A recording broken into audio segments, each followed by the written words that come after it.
you earlier, to what extent did you consider the economic arguments against lockdown? And you said you had to give them short shrift. May we take it that on account of the speed with which the government had to act in that week of the 16th and 23rd of March, relatively little consideration was given by the government to the impact of lockdown similarly?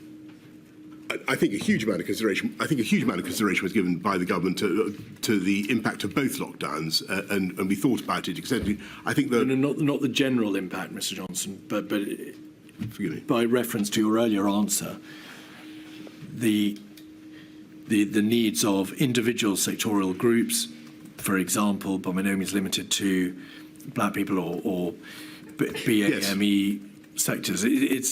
It wasn't something that was at the forefront of the government's consideration in that week. So both lockdowns were at the forefront of our consideration in their diverse impact, but also COVID was a subject of consideration because of what appeared to be its diverse impact. And as I'm sure you know, we commissioned a lot of work into the way COVID seemed at first to be striking particular communities harder.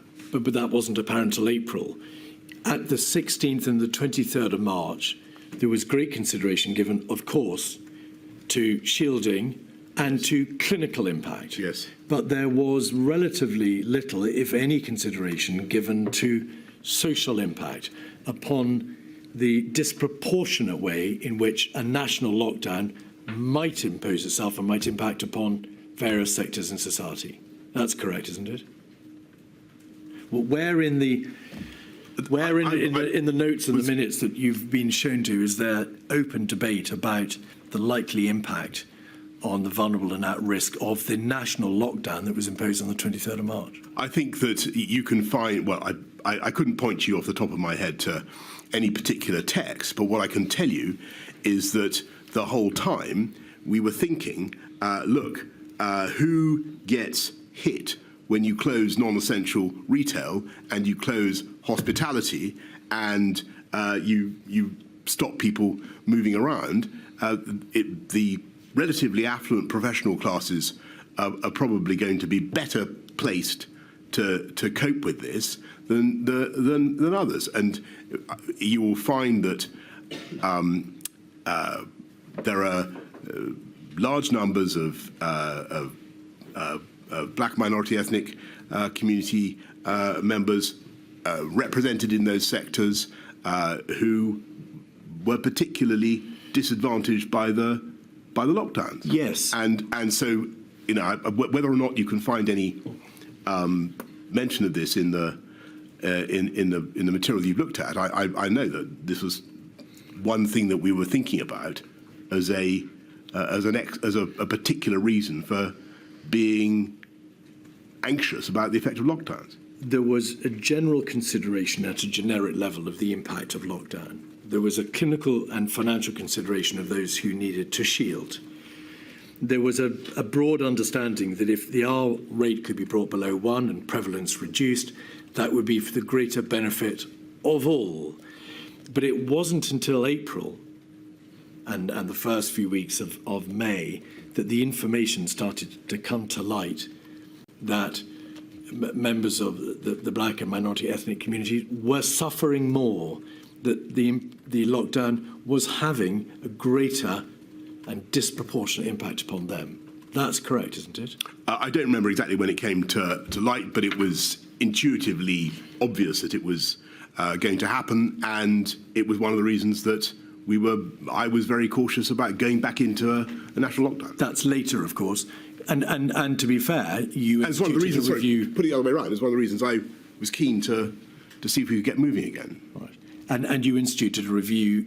We've heard evidence that Kemi Badenoch MP carried out a very extensive review over a number of years. I think over 2 years. There were perhaps, or maybe a year, there were 4 quarterly reports. That's right. You were, I think, less sympathetic to the needs of those persons suffering from long-term sequelae, that is to say, suffering from the condition known as long COVID.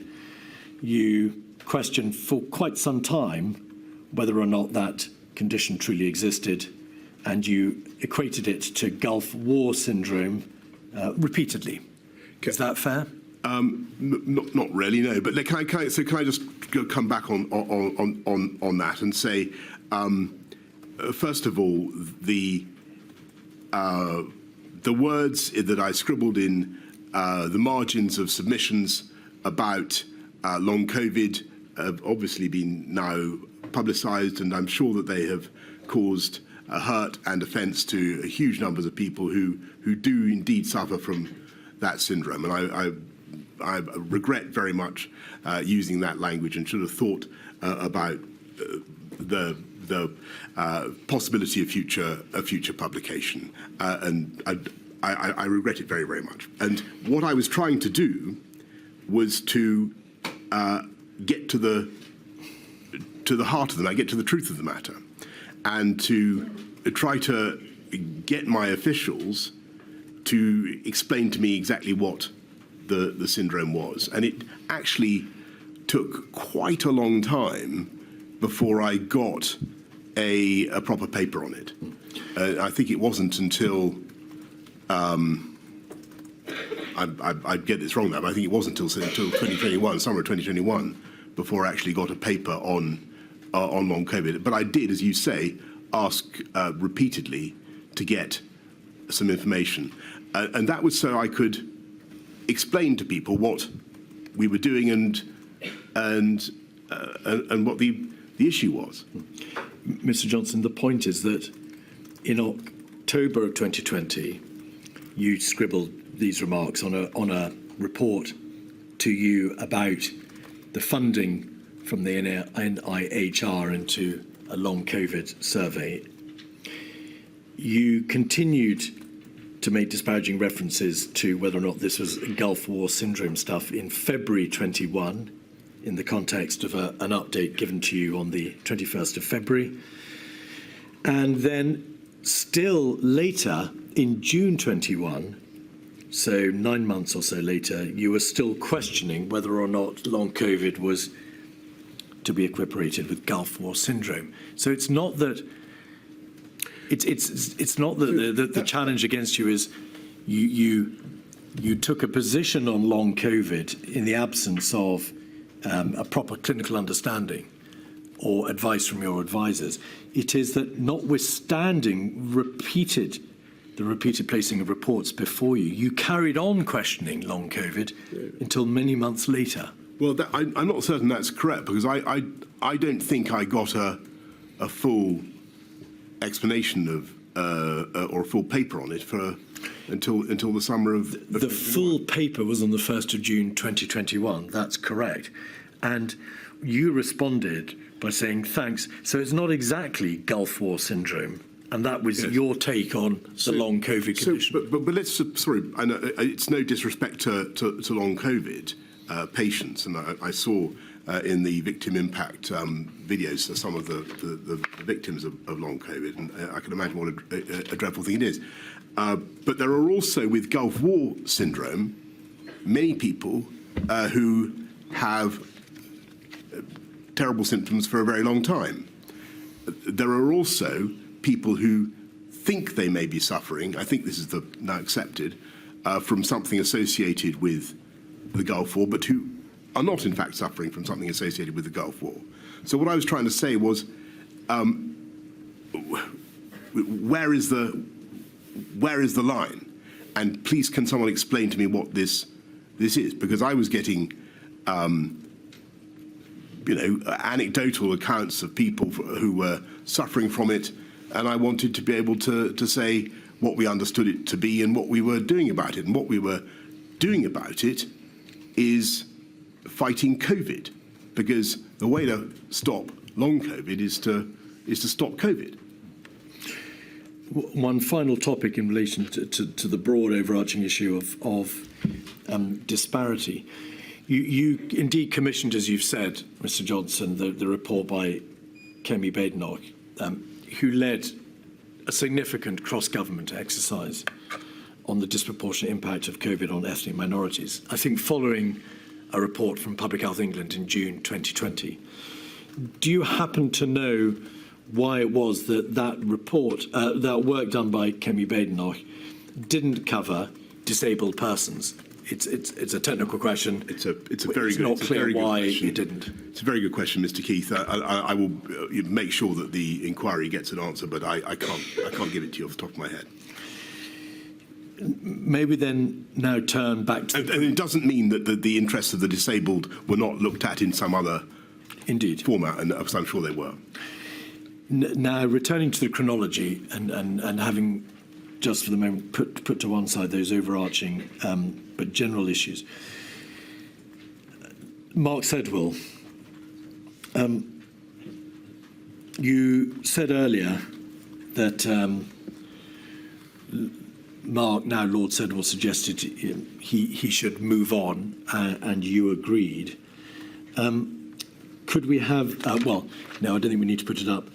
In his witness statement, Martin Reynolds, your private secretary, talks about the meeting that he'd arranged for you to meet with Mark Sedwill on the 14th of May, and your diary shows a meeting with him on the 14th of May.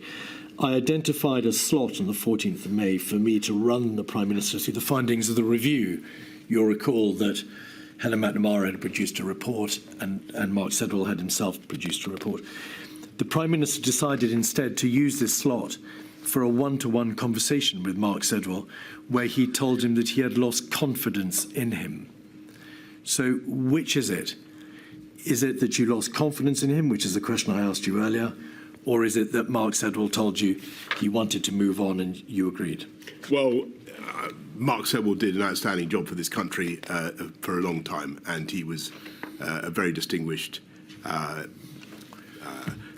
Permanent Secretary, I think, of the Home Office. He was a National Security Advisor. He's done everything, and I was and remain hugely grateful to his service. He wanted to move on. The evidence from Mr. Cummings. OK, and that, of course, is Boris Johnson at the COVID inquiry. Thanks for joining me, Martin Daubney, on GB News here till 6 o'clock. And I'm joined now by GB News' senior political commentator, Nigel Nelson. Nigel, good afternoon to you. So people joining us at this hour who haven't been watching the COVID inquiry with Boris Johnson all day, like us sad political obsessives. The day started with an apology. There were jeers, 4 people removed from the gallery. There were tears later on as Boris broke down. What were your standout moments from Boris's evidence today, Nigel?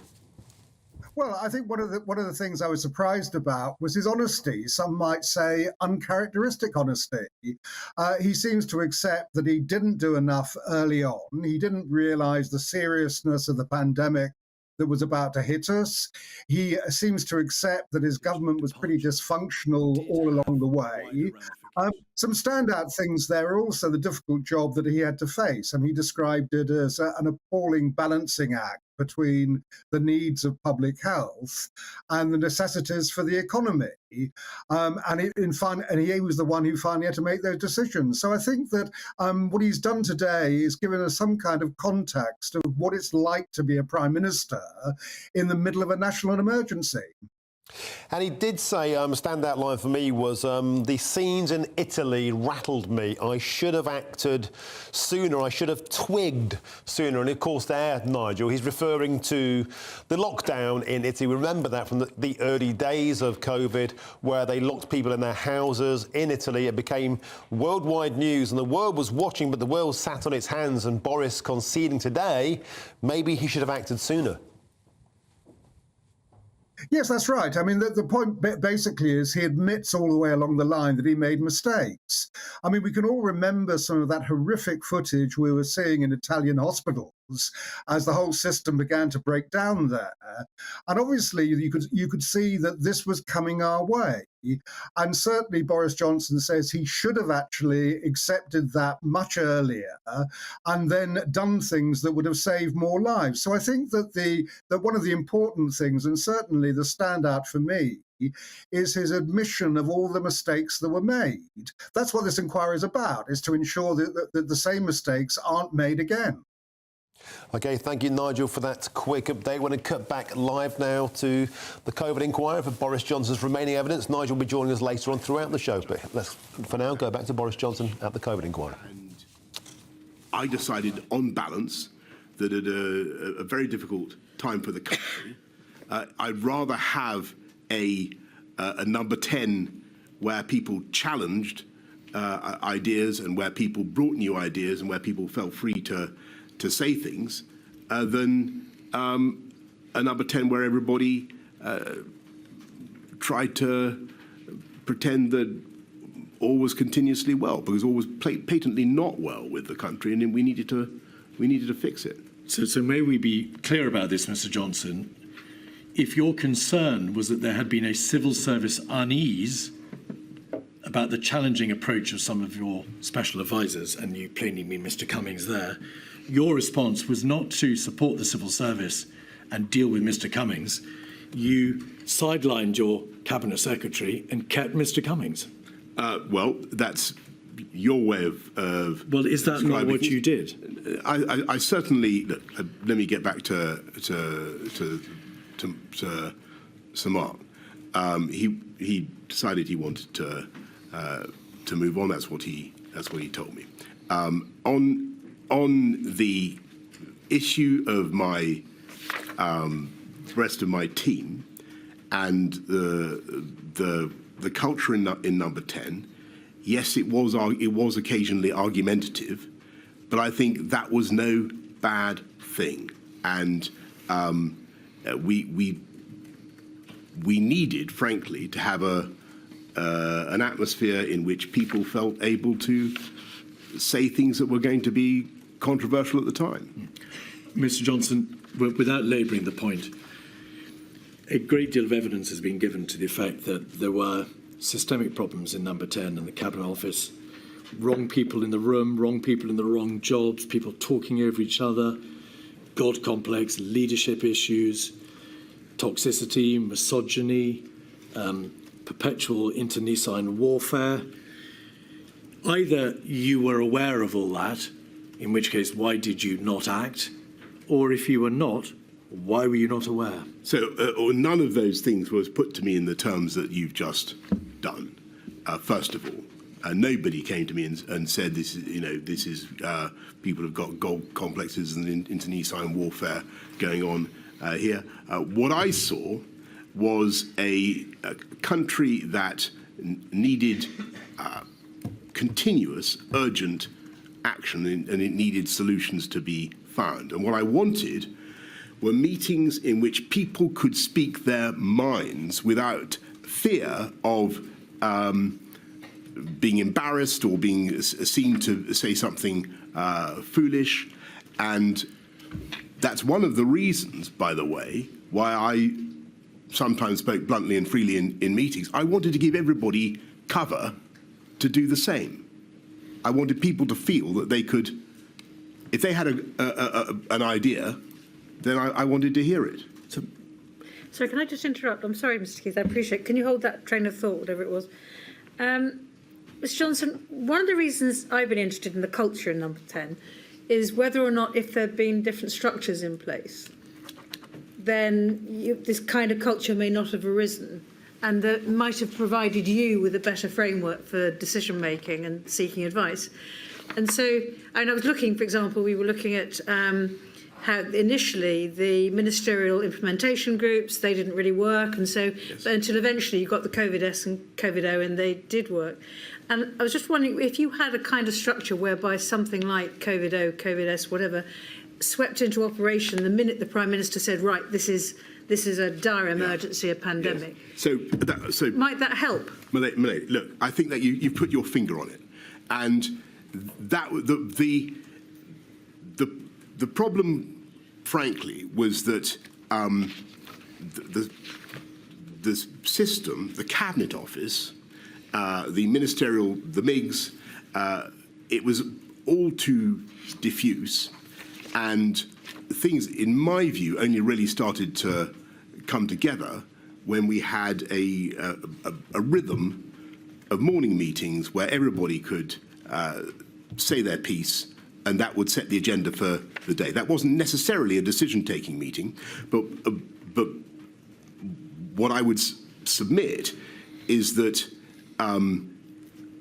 for future pandemics, there needs to be a more clarity about which are the discussion meetings and which are the decision-making meetings. Because what would happen is that I would be presented with a problem, and then within the space of half an hour, we would have got to the solution, and then we'd have to do it all again in a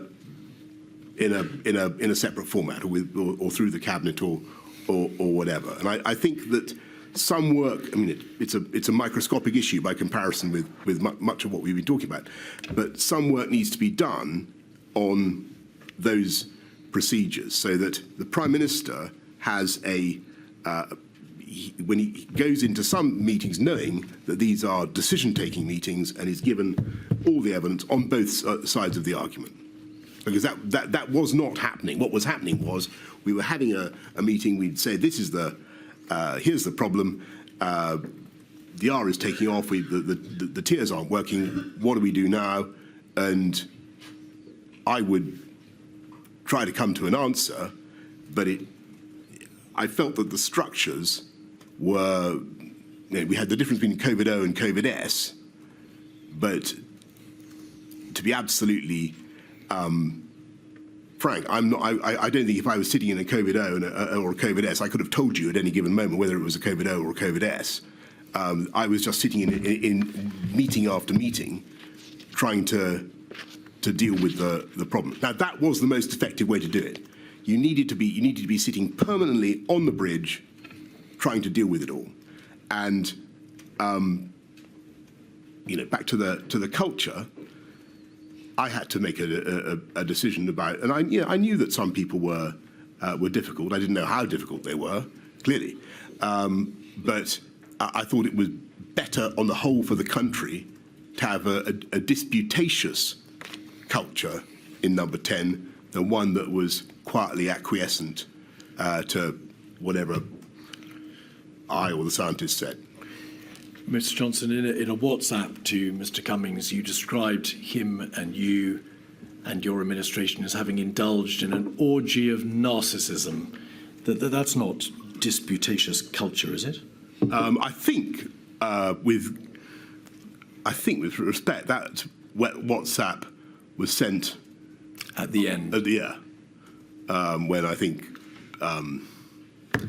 things were becoming, some of the things that were not obvious to me had become more obvious. 48313, page 17, is a WhatsApp in May, in fact, so earlier in the summer. A WhatsApp from Mr. Cummings to you. I think it's a screenshot from Mr. Cummings's witness statement. If we could scroll into the top of the page.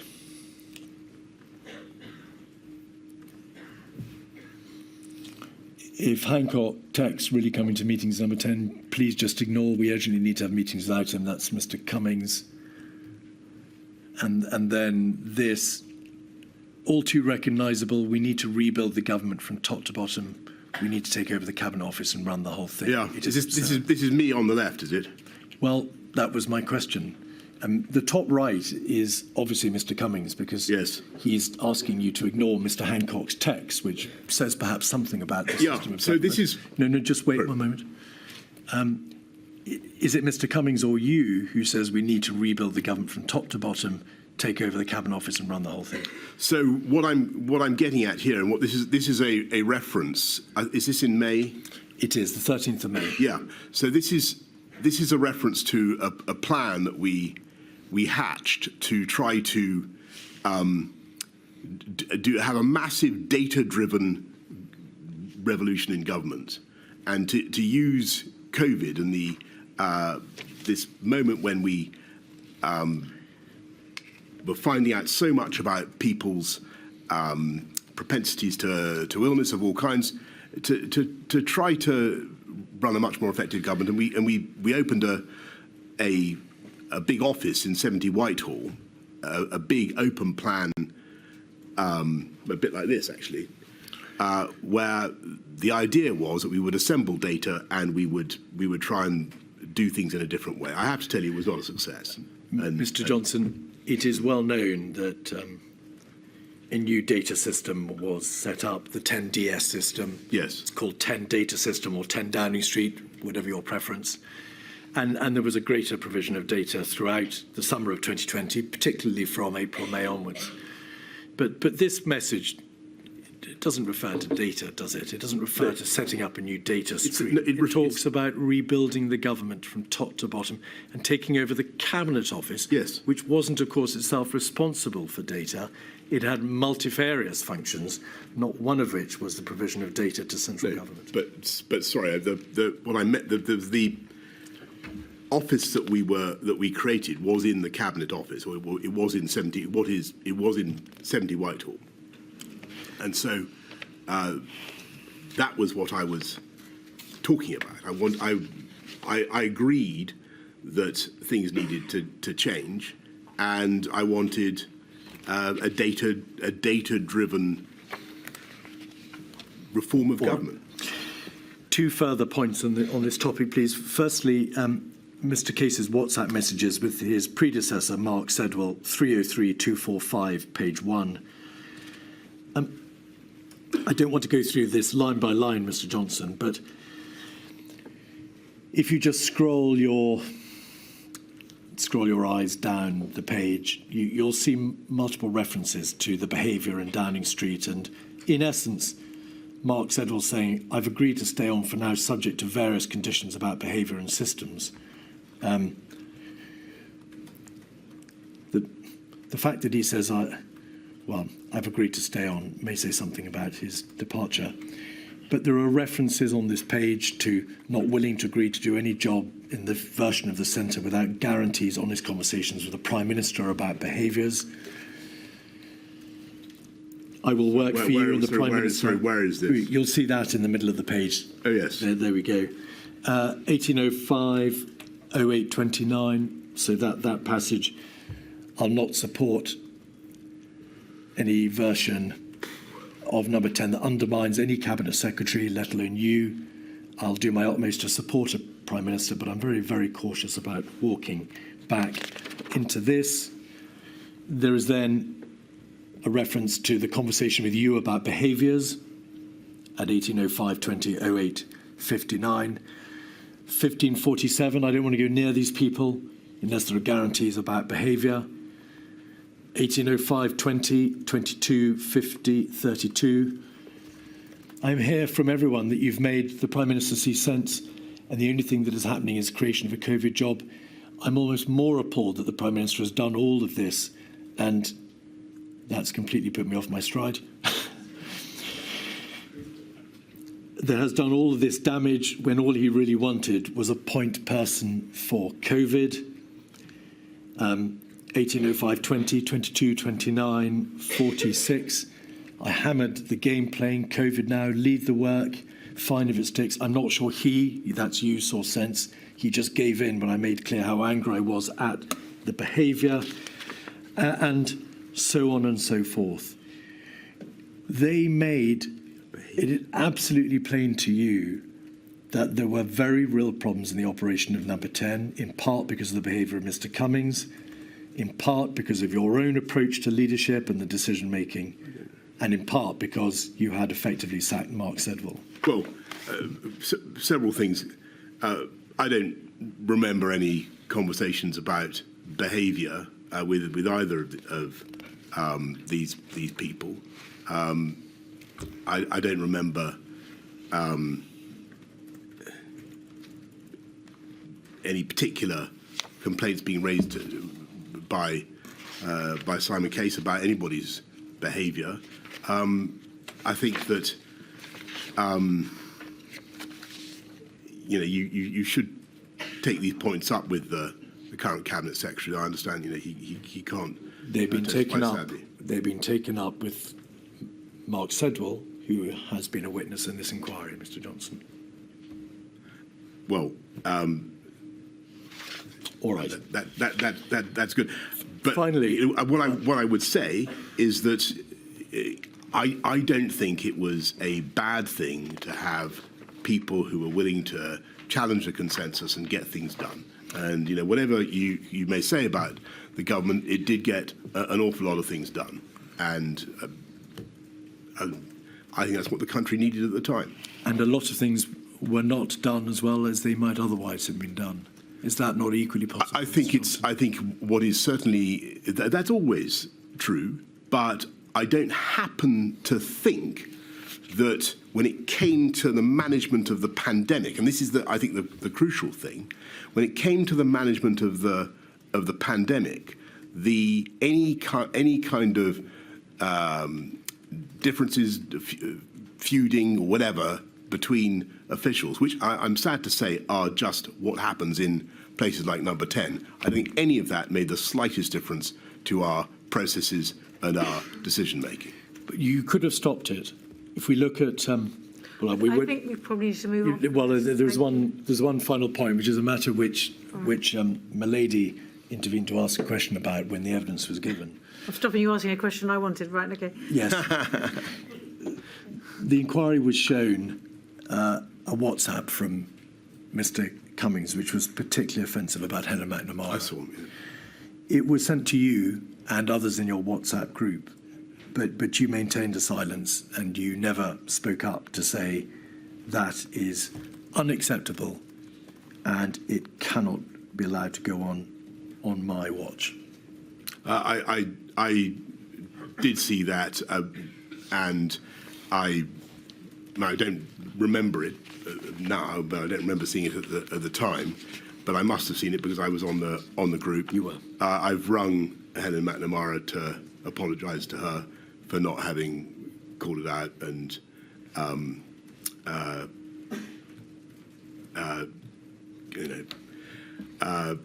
So that, if you've done that, I've apologised to her. Finally, this afternoon, the DHSC and Mr. Hancock. A considerable amount of evidence has been given to the inquiry that the lead government department model may not have been appropriate for a whole system crisis like COVID. You understand what the lead government department model is. It will plainly function well at the beginning. It may function less well when the whole of government is engaged and perhaps too much pressure is placed on the LGD. It can't accommodate the weight of the whole system response.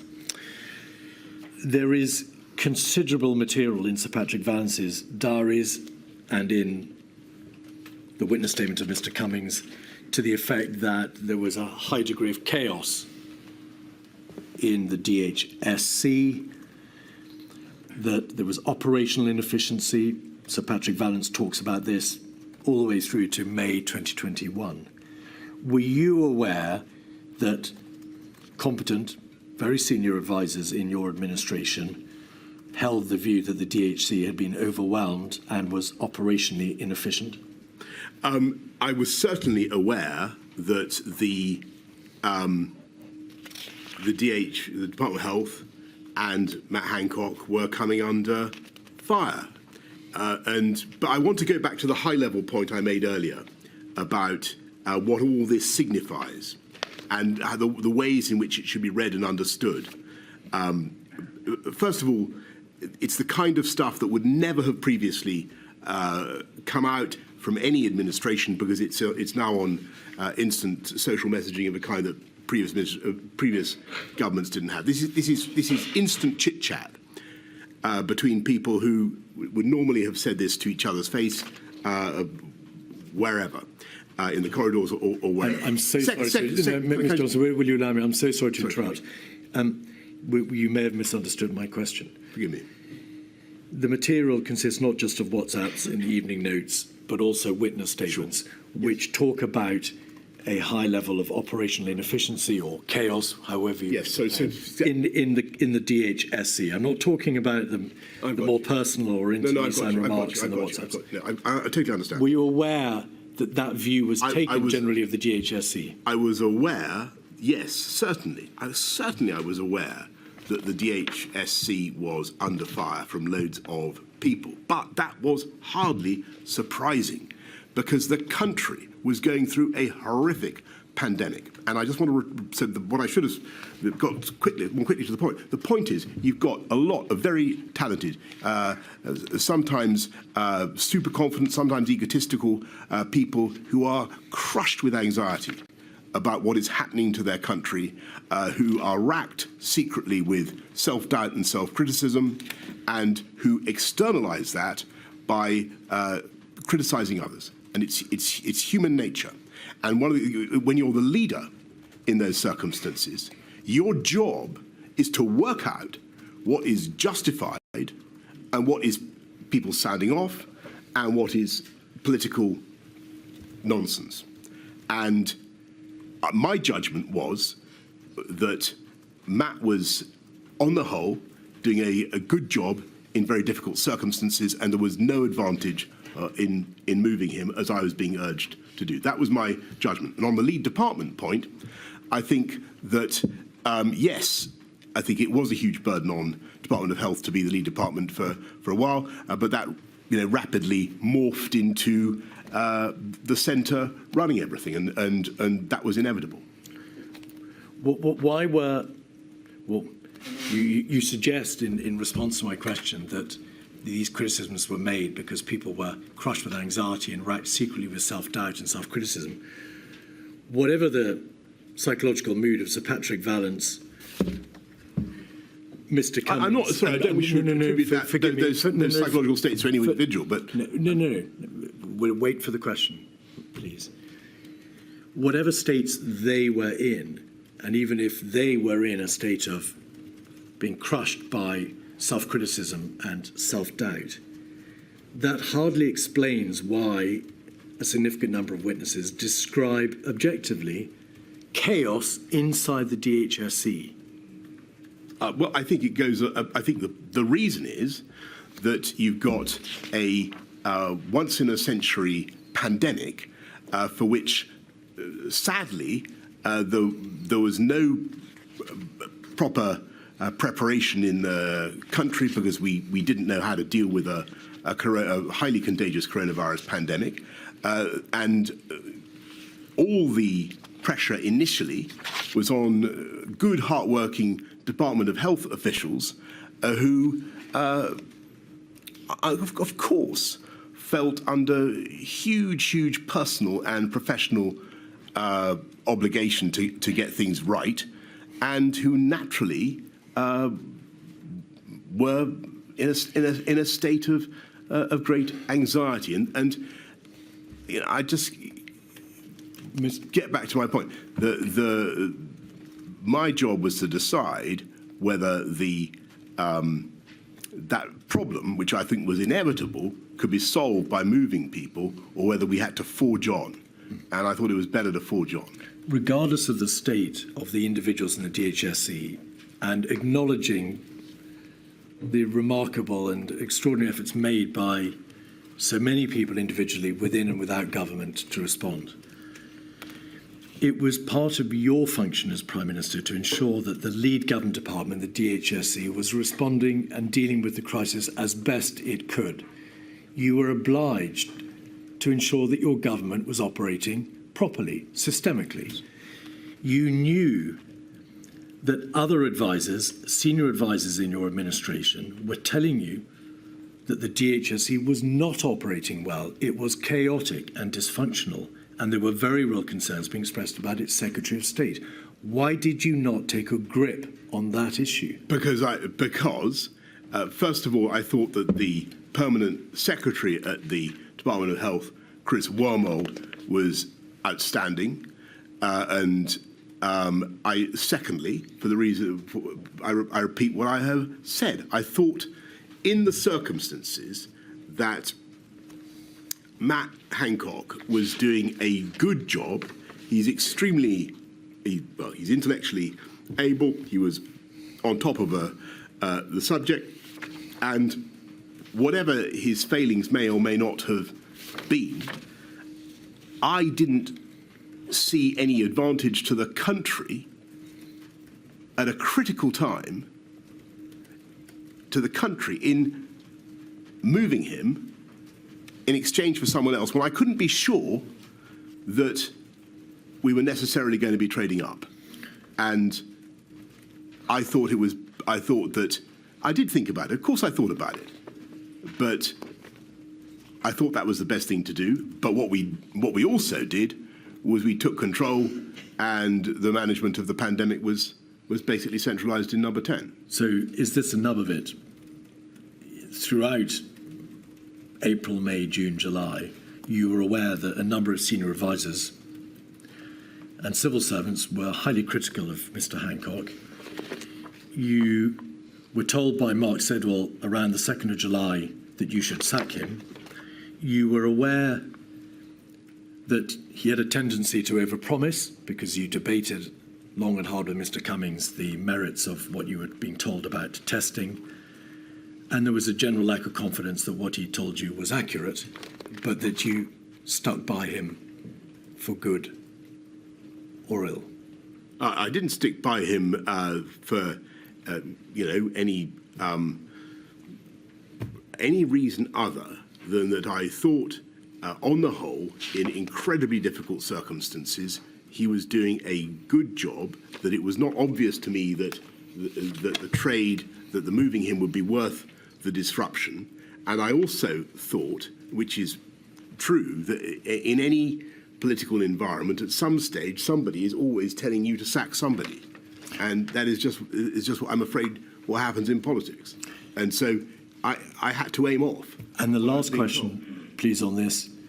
In his witness statement, Mr. Cummings says, in the summer of 2020, Mr. Johnson refused to replace Mr. Hancock, despite repeated requests from me, both cabinet secretaries and many others, and being told repeatedly that leaving him there guaranteed further disasters and deaths in the autumn. His political secretary told me the Prime Minister wanted to keep Mr. Hancock as the sacrifice for the inquiry. Now, that is, of course, you may say, a piece of double hearsay, but Mr. Cummings has it in his witness statement, and therefore you need to answer it. Well, sure. Well, I don't remember that at all. And it's nonsense. My thinking was very straightforward. I had a health secretary who was who was a good public communicator, in my view. I felt that whatever his defects, I wasn't clear that we were going to trade up by doing a swap. I thought it was a very, very difficult time to do that. And I wasn't persuaded by the arguments. And I don't, by the way, remember, he says both cabinet secretaries. I don't remember either of them specifically saying this, but maybe I certainly remember.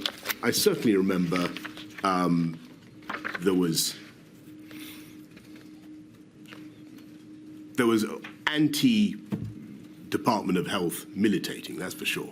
On the 2nd of July, Mark Sedwell WhatsApps Simon Case and says, I told the Prime Minister to sack Hancock to save lives and protect the NHS. Right. But you don't think he did? Did you ask him about that? Indeed. Right. I mean, I don't remember him saying that in so many words. There we are. Milady, is that a convenient moment? It is. Thank you very much. A very long day for you, Mr. Johnson, I'm afraid. Thank you. Another long day tomorrow, but that will be it. We'll finish tomorrow. Thank you. So 10 o'clock tomorrow, please. Thank you. OK, there we go. So Boris Johnson's evidence at the COVID inquiry, which so far has cost the taxpayer £100 million, is wrapping up. He started at 10 o'clock this morning. That concludes the first day's evidence. And, of course, Boris will be back tomorrow. So for some reaction to what was said today, I'm now joined by GBNews' senior political commentator, Nigel Nelson.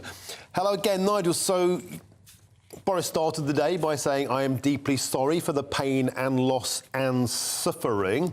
How do you think he performed? And more to the point, do you think those kind of apologies will be accepted by his many critics? He's the star turn at a long-running inquiry. How do you think he did? Well, I mean, as I said to you earlier, Martin, that I thought he was displaying a certain honesty, which I hadn't really seen before, in the sense that he did admit all the way through that he'd made mistakes. I think right at the end of the evidence he gave today, we still don't have any real answers about Matt Hancock. I mean, whether or not people did advise Boris Johnson that Matt Hancock needed to go as health secretary or not. So I think we've been left with a bit of a cliffhanger for tomorrow morning. So in that sense, it's almost getting better that I'm a celebrity. Interesting, because he's commended Matt Hancock as doing a good job in difficult circumstances. He called him competent. When some of the fireworks, the criticism of Dominic Cummings was put to Boris earlier in the day, he didn't take the bait on that either. Do you think Boris has been expertly schooled in kind of not saying a great deal, trying to get through this without causing controversy, and then he can get on with the rest of his life? I just kind of felt that a lot of the time it lacked teeth. Yes, I mean, there are a number of areas where I think he should have actually given sort of more straightforward answers than he actually did.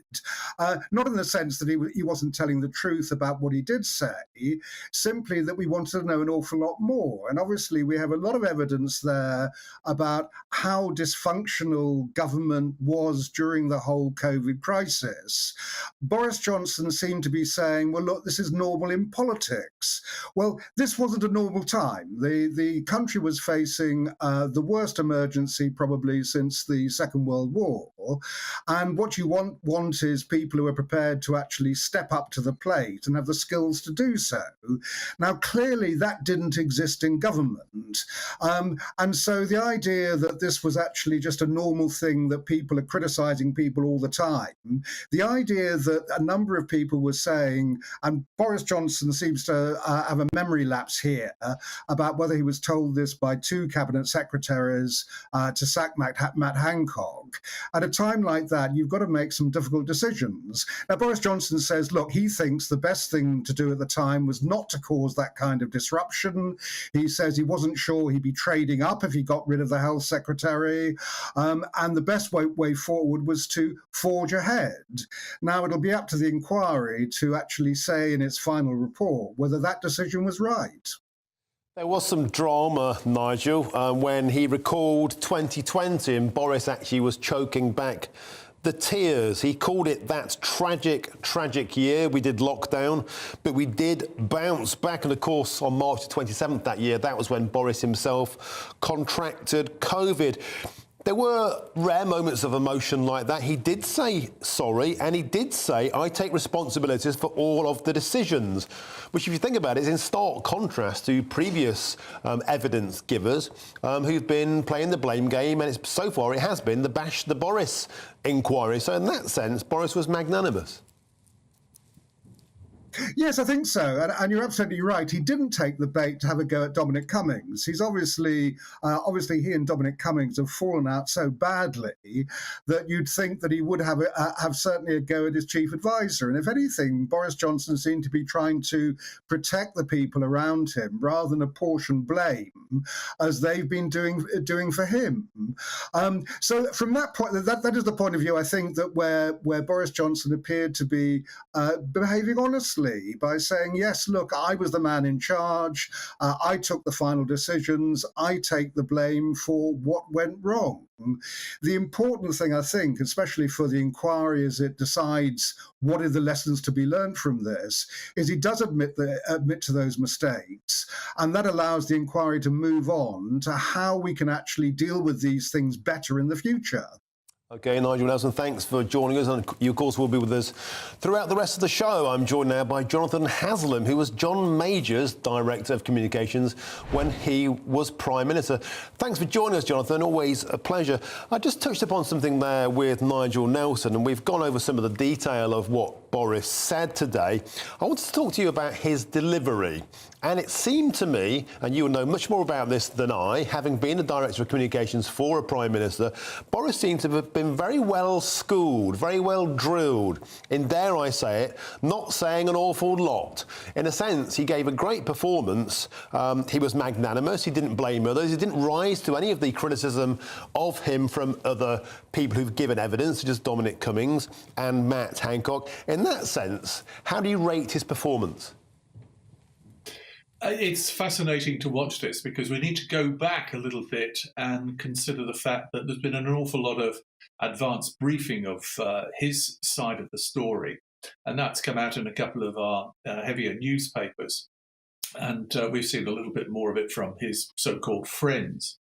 But now, on the day, what do we see? We see a Boris Johnson who, yes, he is very well schooled and he's a very, very good media performer. We shouldn't forget he's got bags of experience in that respect. I'm surprised because his appearance is the typical shambolic Johnson. He's got a lot more hair than I have, but at least he could do is to comb it, actually, and to look smart. And that would be a matter of being respectful to the members of the audience who clearly have lost family members. And I think it's kind of unfortunate that they made a bit of a noise at the start of proceedings and had to be put down by Baroness Hallett.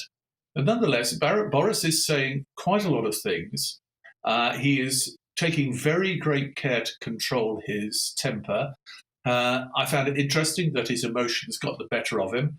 And we shouldn't underestimate the fact that these are incredibly stressful occasions for the individual. So, yes, it's a good, interesting performance.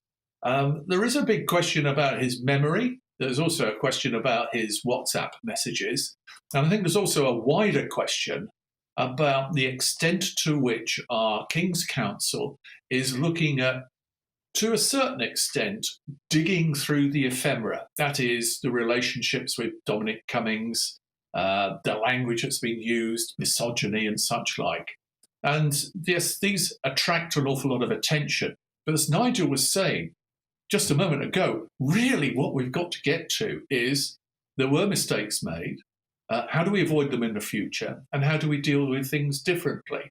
And yes, okay, it's important to understand that there was a degree of chaos. We know that from all the documentation that we have. And I would rather that the KC moved on to more positive territory for the country about, you've had this experience, it wasn't great, how do you do it better next time? Well, that's the pertinent question, Jonathan. And what was fascinating about the evidence before today, a lot of people had believed that Boris was more libertarian in his approach, maybe favoured a more Swedish-style approach, protect the vulnerable, protect the elderly, and allow the economy to function pretty much as normal. Yet today, we heard a different picture. Boris, he claims, was the one pushing for earlier lockdowns, and it was those around him who were more resistant. That was very, very surprising. It was surprising, and we've got to look back again at other things. He has admitted that he was slow off the mark. I think it's rather odd when he said to the inquiry, we should have tweaked earlier. I mean, the question there is, why was the government not on high alert when it had heard and has all the intelligence about the difficulties that China was facing at the time, had seen some of our European countries involved in desperate circumstances? Italy comes particularly to mind. And why there was such great slowness in closing down our barriers. So there was a degree there where we have to think, why is it the government's not on high alert when you hear about these stories of things coming from China and that you have a new disease? Were they complacent because SARS, a predecessor, and other diseases hadn't really taken off for us? And yet in a globalized world, you know that we can be in China in 9 hours by plane. We should be much, much more alert to that. And that just points to a problem within government. And I think you'll probably find it's exacerbated by Boris Johnson's rather cavalier way of dealing with meetings. We just had an explanation a little while ago in the live commentary that he was finding it difficult to understand which meeting he was in. Well, there needs to be a lot more clarity. And I think that comes back to a wider point, which I bang on about as an ex-civil servant, of the demarcation lines between politicians and then the political side and the civil service, and understanding where you get the best decision-making coming forward. And if Boris Johnson found himself confused in which meeting he was actually sitting and chairing, that indicates there's a real problem of control and understanding and the machinery of government. And it's not just the civil service. There are 2-3 parts to this. Politicians, they should give the lead. Civil servants need to feed the machine and then take action on its behalf, and with political direction. And the discombobulating factor is the political aides and the spin doctors who have too much influence. And therefore, I think Dominic Cummings has quite a lot to answer for in an individual capacity for what he was doing within government. OK, Jonathan Haslam, former John Major Director of Communications, thank you very much for joining us. And I'm joined now by Pip Thompson, who's been at the COVID inquiry all day. A dramatic day. Pip, it started with some jeers from protesters. There was even some tears from Boris Johnson. What were the highlights for you? When Boris Johnson was Prime Minister. Good afternoon, Martin. Well, there could be another highlight in just a moment, because we are expecting Boris Johnson to emerge from the building any moment now. There is a wall of media waiting for him, as well as many people representing the bereaved. Boris Johnson avoided them at 7 o'clock this morning when he arrived, but he's not going to be able to dodge them, I don't think, when he leaves from the front of the building any minute now. He gave some 6 hours of evidence to the inquiry today, and in the last hour or so, as I think you've just been talking about, he was questioned by inquiry lawyer Hugo Keith Casey about the culture in Number 10, and he's very much tried to defend it, saying it was occasionally argumentative, but that was no bad thing, and there needed to be an atmosphere where people felt able to say controversial things. He said these claims of toxicity, misogyny, God complex, none of those things were put to him in the way that Hugo Keith did. Just listen to this exchange. Nobody came to me and said this is people have got God complexes and internecine warfare going on here. What I saw was a country that needed continuous, urgent action, and it needed solutions to be found. And what I wanted were meetings in which people could speak their minds without fear of being embarrassed or being seen to say something foolish. And that's one of the reasons, by the way, why I sometimes spoke bluntly and freely in meetings. I wanted to give everybody cover to do the same. I wanted people to feel that they could, if they had an idea, then I wanted to hear it.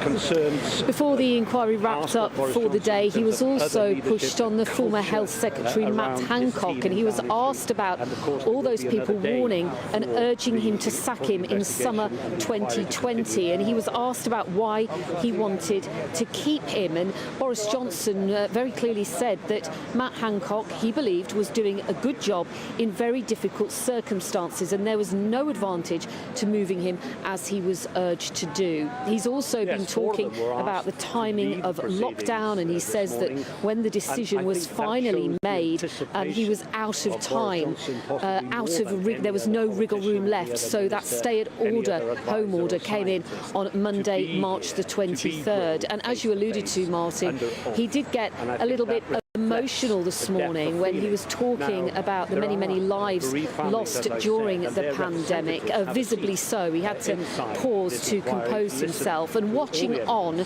were, in the inquiry room, families of the bereaved. Several of them had to be ejected first thing this morning when Boris Johnson apologised to the inquiry and said he was deeply sorry for the pain and the loss of suffering of the victims and their families. I've been speaking to a few during today. Are they convinced that anything the former Prime Minister had to say? Just take a listen. Unfortunately, we couldn't get in there, and there's not enough seats for the families that should be centre stage, so we're really not happy about that. But what's been said and stuff we've seen on our phones, he's just talking a load of mumbo jumbo, like he normally does, saying he can't remember this, he can't remember that. He doesn't agree with the figures of the amount of people that's died. You know, where's he getting his figures from?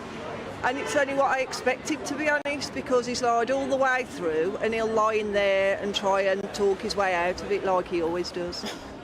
It's easy to say, I can't remember. It's easy to say, let's blame it on somebody else, because that's what it's been so far. Everybody's passing the buck. The other week it was Matt Hancock saying, well, he told the Prime Minister this and he told the Prime Minister that. And now you've got Boris Johnson in there, who can't remember half the things that he's supposed to have said, or he's passing it on to somebody else now. There is a very, very... So many of the people here remain unconvinced by what he has said to the inquiry during today, not impressed by his answers. But I have to say, Martin, watching him for all these hours today, he was a lot less combative and punchy, really, than I expected. And there was quite a few times where he did say he couldn't remember. There will be more from the former Prime Minister tomorrow, and we'll bring it you here, of course, on GB News. OK, Pip Thompson, thank you for that superb update. And we'll have much more reaction to Boris Johnson's comments throughout the show, of course. And we'll have the day's other top stories too, including some very strong word from Suella Braverman. I'm Martin Daubney on GB News, and we are the People's Channel.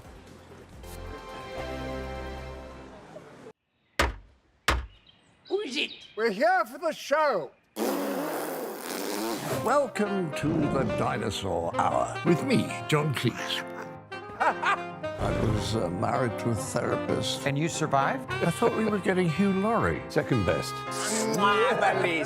You interviewed Saddam Hussein. What's that like? I was terrified. I'm playing strip poker with these three. Oh! No, thank you. My CDs need to be put in alphabetical order. Are you going to be problematic again?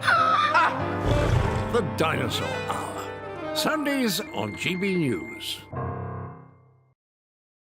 Good afternoon, Britain. Good afternoon, Britain. Join us, Tom and Emily, to find out what's happening in the heart of Westminster and why it matters to you. Weekdays from midday, we bring you the most compelling stories from across the United Kingdom. And from your doorstep to our inbox. That's right, we want to hear from you. GB News, Britain's news channel. I think the most exciting bit for me is talking to people. People who I think are ignored often by the major news channels. We're going to give news they want to hear. There's a voice there that needs to be heard. I think there's a chance here for a diversity of opinion to be expressed, which you don't find elsewhere. It's really exciting. We don't hold back. We're free to say how decisions that are taken here affect us all around the country. Only on GB News, the People's Channel, Britain's news channel. I'm Michelle Dewberry, and I'm not here to tell you what to think. I'd much rather hear what you have to say. So send in your opinions to gbviews@gbnews.com. Keep them clean, and you never know, I might read them out. With my panel here on Jubes & Co, we debate, we get stuck into the issues of the day on a show where all views are welcome, especially yours. GB News, the People's Channel, Britain's news channel. In the GB Newsroom, we bring you the news as it happens. With our team of dedicated journalists across the UK, we're ready to give you accurate reporting every day. When the news breaks, we'll be there with bulletins on GB News, the People's Channel, Britain's news channel. Your weekend starts here with Friday Night Live with me, Mark Dolan, 8 till 9 on GB News. Big stories, big guests and big laughs as we get you ready for a cracking weekend. That's Friday Night Live with Mark Dolan. Fridays 8 till 9 on GB News. Bring your own drinks. The admission's free. GB News, unlike other broadcasters, isn't obsessed with the London-Westminster bubble. We think there's a nation beyond the M25, and that's why we talk about the issues that matter across the land. Join me on State of the Nation, 8 to 9 o'clock, Monday to Thursday, on GB News. Daisy's listening, and you should too.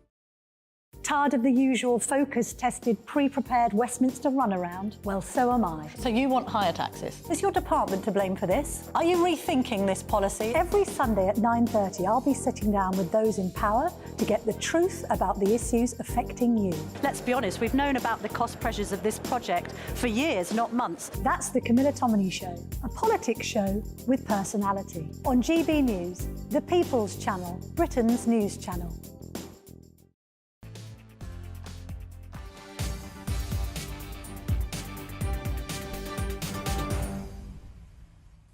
Welcome back. It's 4:51. You're watching or listening to me, Martin Daubney, on GB News. Now, Boris Johnson has admitted the government underestimated the threat posed by the coronavirus in the early days of the pandemic. And let's bring you some dramatic breaking news now. The government has published emergency legislation to deem Rwanda a safe destination. That has just been published. Legislation has deemed Rwanda a safe destination, just been published. The bill is set to be rushed through the Commons and comes after Home Secretary James Cleverly signed the New Deal in Kigali amid efforts to remedy the concerns of the UK's highest court. And the news broke a couple of hours after some damning comments from the former Home Secretary, Suella Braverman, on the migrant crisis. Mass, uncontrolled, illegal immigration. We are all here familiar with the problem. Tens of thousands of mostly young men, many with values and social mores at odds with our own, pouring into our country day after day, month after month, year after year. Many come from safe countries. Many are not refugees, but are economic migrants. All have paid thousands of pounds to criminal gangs to break into Britain. All have come from a safe country, France, who, let's face it, should be doing so much more to stop them. This is putting unsustainable pressure on our public finances and our public services. It's straining community cohesion, jeopardising national security, and harming public safety.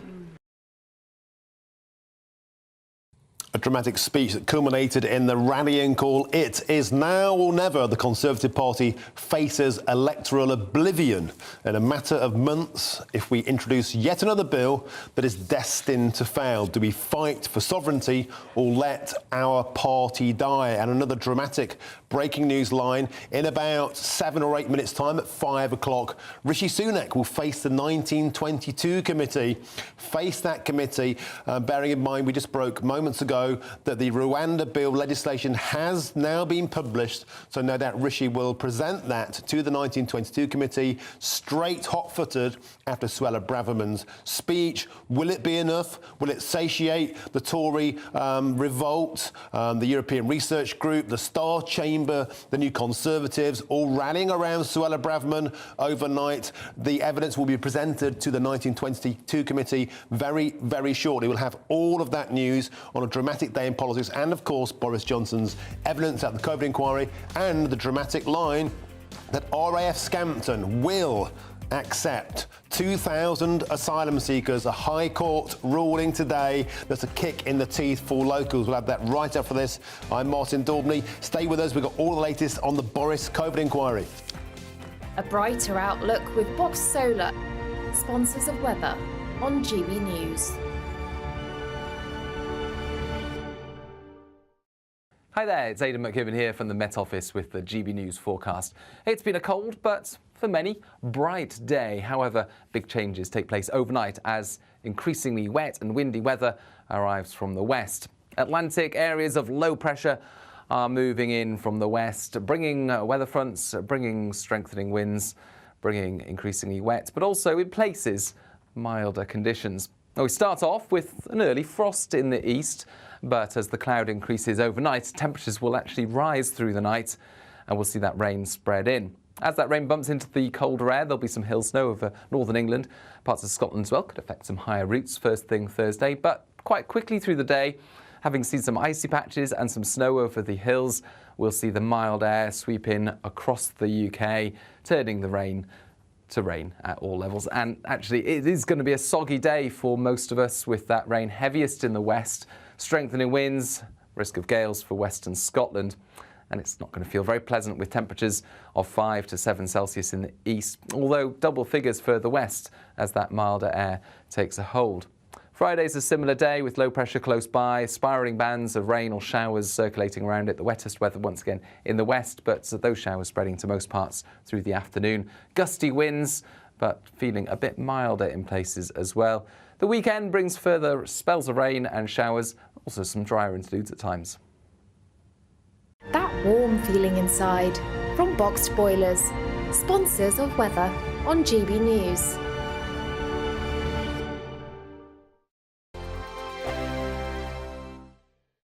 Wake up to the headlines with Headliners every morning at 5 a.m. We treat you to the day's biggest stories before anyone else, 7 days a week. You can catch up on everything you need to know before you've even had your kippers. Headliners every morning at 5 a.m, only on GB News, the People's Channel, Britain's news channel. I'm Andrew Doyle.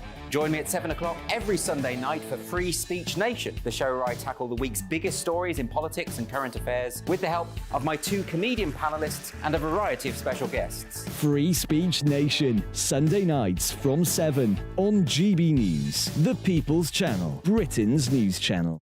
Big news, big debates, big opinion. Patrick Christie's Tonight is the week's biggest show. Every weekday, 9 to 11 p.m, we've got the inside track on the day's top stories. There'll be sharp takes you won't get anywhere else. We will set the news agenda, not just follow it, and I want to bring you along for the ride. Whatever it is, we'll have our finger on the pulse. It's news, but it's this close to entertainment. Patrick Christie's Tonight, 9 to 11 p.m, only on GB News, the People's Channel, Britain's news channel. Now then, Lee Anderson here. Join me on GB News on my show, The Real World, every Friday at 7 p.m. I'm not eating bloody cat. Are you Delicious. mental? Put in your mouth. OK, here comes a train. Reminds me of the scene in Singing in the Rain. Adam, is that a good one? Whoa! Join me at 7 on GB News, Britain's news channel. What you get for breakfast is something that, if we do our jobs right, you will wake up to news that you didn't know the night before. It's a conversation. It's not just me and Eamon. We want to get to know you, and we want you to get to know us. From 6, it's Breakfast with Eamon and Isabel. Monday to Thursdays on GB News, Britain's news channel. There's only 3 people you can trust in life. Your doctor, your lawyer, and your nana.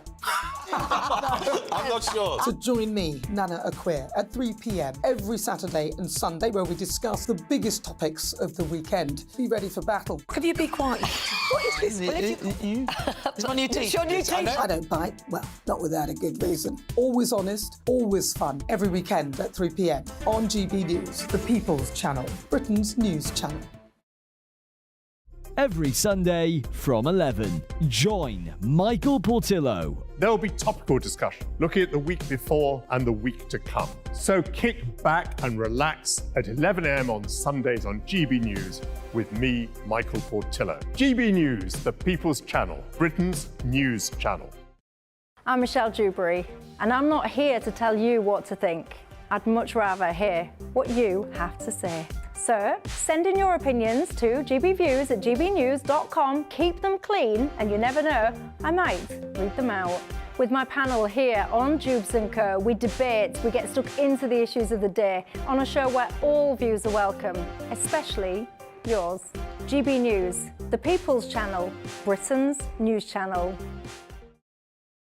Have a great Saturday night with me, Leo Curse, on the Saturday Night Showdown. It's a crazy world out there, so come and make fun of it with me, my panel of comedians, and a couple of people who actually know what they're talking about. This Saturday Night Showdown is your front row ticket to the clown show, every Saturday, only on GB News, the People's Channel, Britain's news channel.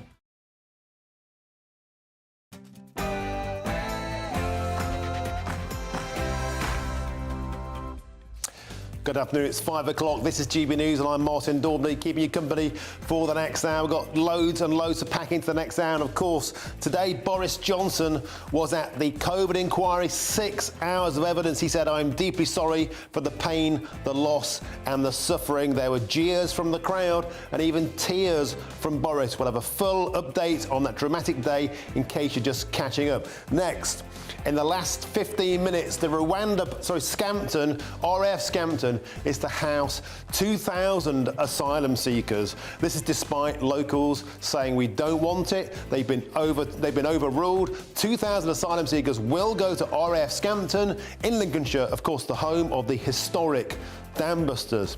And that story, as I said just about 15 minutes ago, the Rwanda bill has been published. The full detail now can be analysed, and this follows hot on the heels of Suella Braverman's dramatic resignation speech when she said, "It is now or never." The Tory party faces electoral wipeout unless we act. And right about just now, Rishi Sunak is facing the 1922 committee to put his plan forward.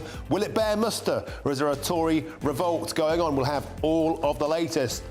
And of course, Nigel survived another knockout tournament last night. French Fred got the boot following hot on the heels of Nelly. The two biggest critics of Mr Brexit have got the boot.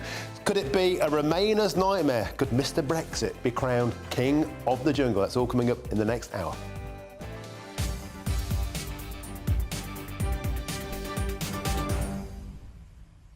I want to know your thoughts. gbviews@gbnews.com. Do you believe Rishi? Do you think his plan for Rwanda will be enough? Do you back Suella? Blistering words, positioning herself as a future leader. Who gets your vote? Where do you stand? An RAF Scampton. I mean, what do you think about that? A lot of people think it's absolutely scandalous. 2,000 asylum seekers being put into the home of the historic Dambusters. Send me all of your views. But all of that after your latest news headlines with Polly Middlehurst.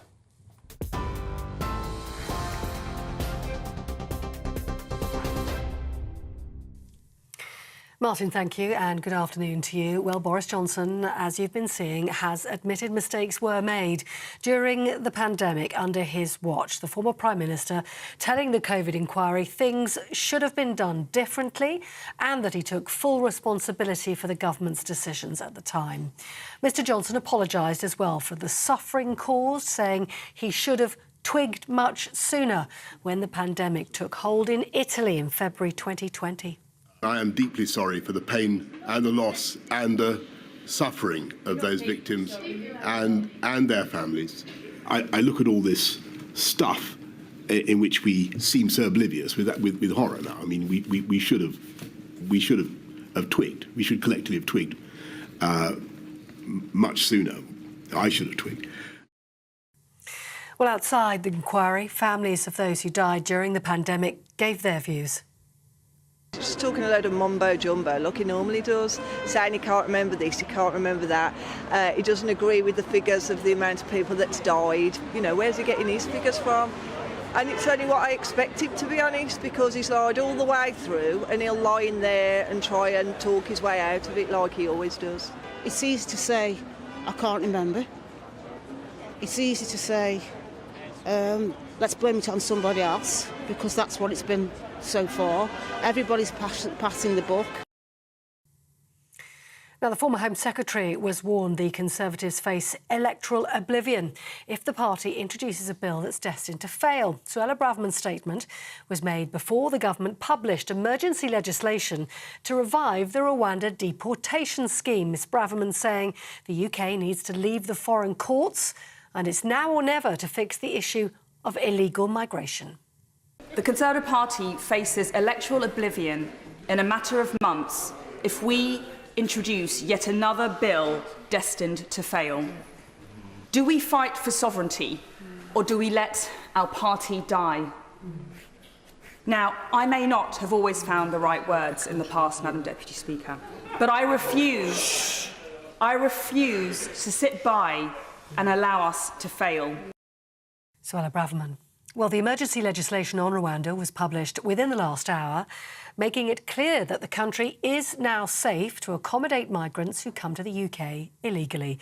The Safety of Rwanda bill is set to be rushed through the Commons, as it was today, after being introduced into Parliament.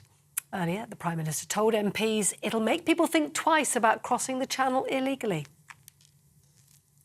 This is the crucial point that the Honourable Gentleman doesn't understand.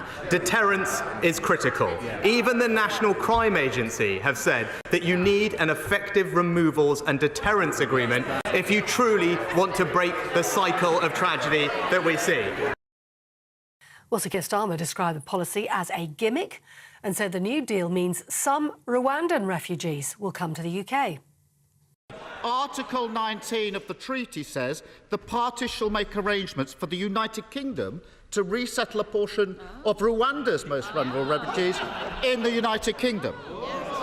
So how many refugees from Rwanda will be coming here to the UK under the treaty? Now, a murder investigation has been launched by the Metropolitan Police after a woman named as Leanne Gordon died and 2 others were injured in a shooting in East London last night. A 20-year-old man and a 16-year-old boy were taken to hospital. Officers are investigating whether the shooting is linked to a separate incident where shots were fired on the same road a few days beforehand. No arrests have been made. Detective Chief Superintendent James Conway said the police will restore justice on the streets. A murder investigation has been launched by homicide detectives from the Met's Specialist Crime Command. They are being supported by local and specialist officers from my team here in Hackney and Tower Hamlets. I want to assure everyone that this will be a painstaking investigation. We are determined to bring those responsible to justice. And veteran TV executive Dr. Samir Shah is the government's preferred candidate to be the chairman of the BBC. The Culture Secretary saying Dr. Shah has over 40 years' experience in journalism and will provide the support and scrutiny the BBC needs.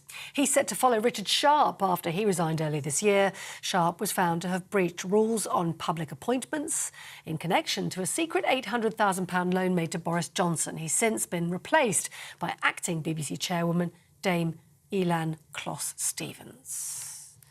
That rounds off this GB News Bulletin. We're here across the UK on TV, in your car, on digital radio and on your smart speaker by saying play GB News. This is Britain's news channel.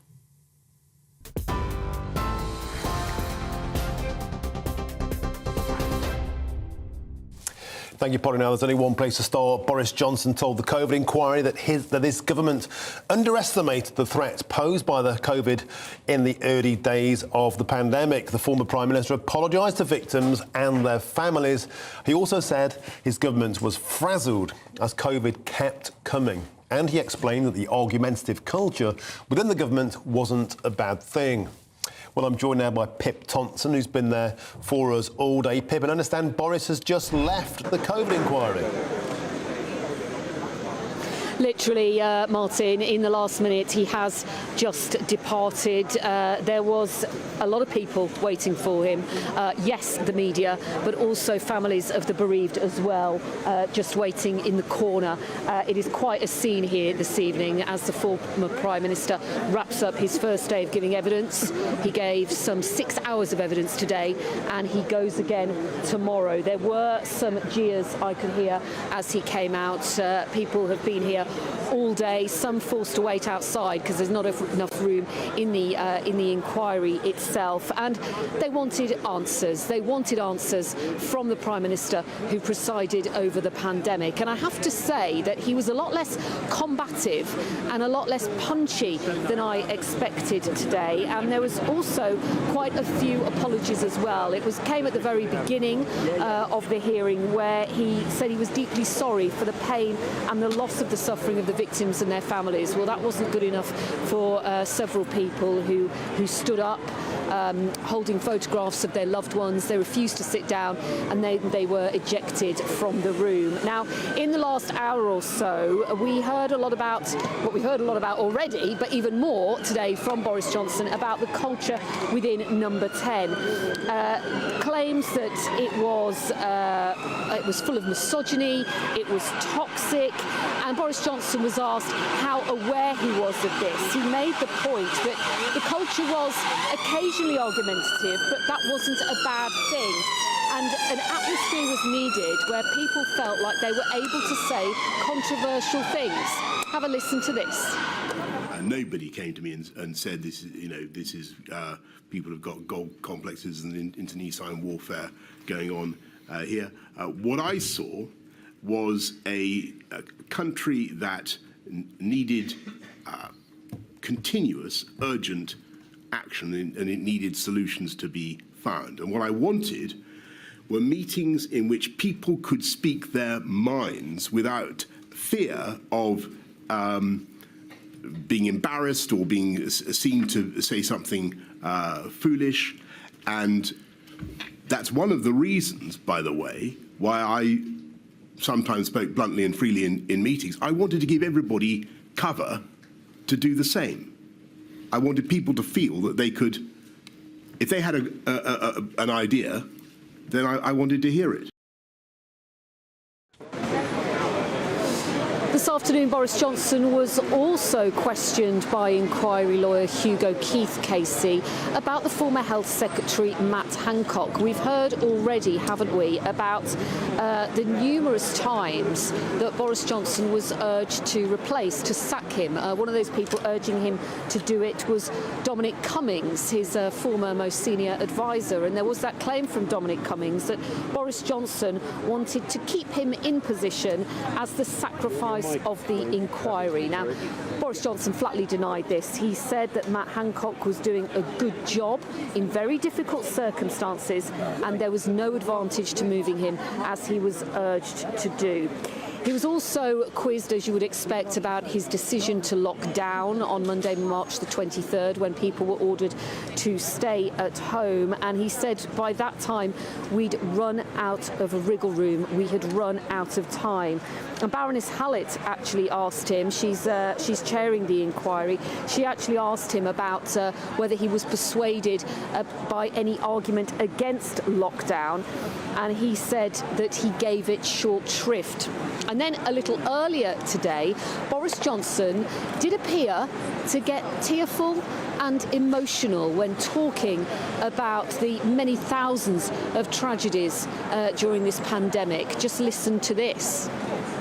We have to be realistic about 2020, the whole year, that whole tragic year.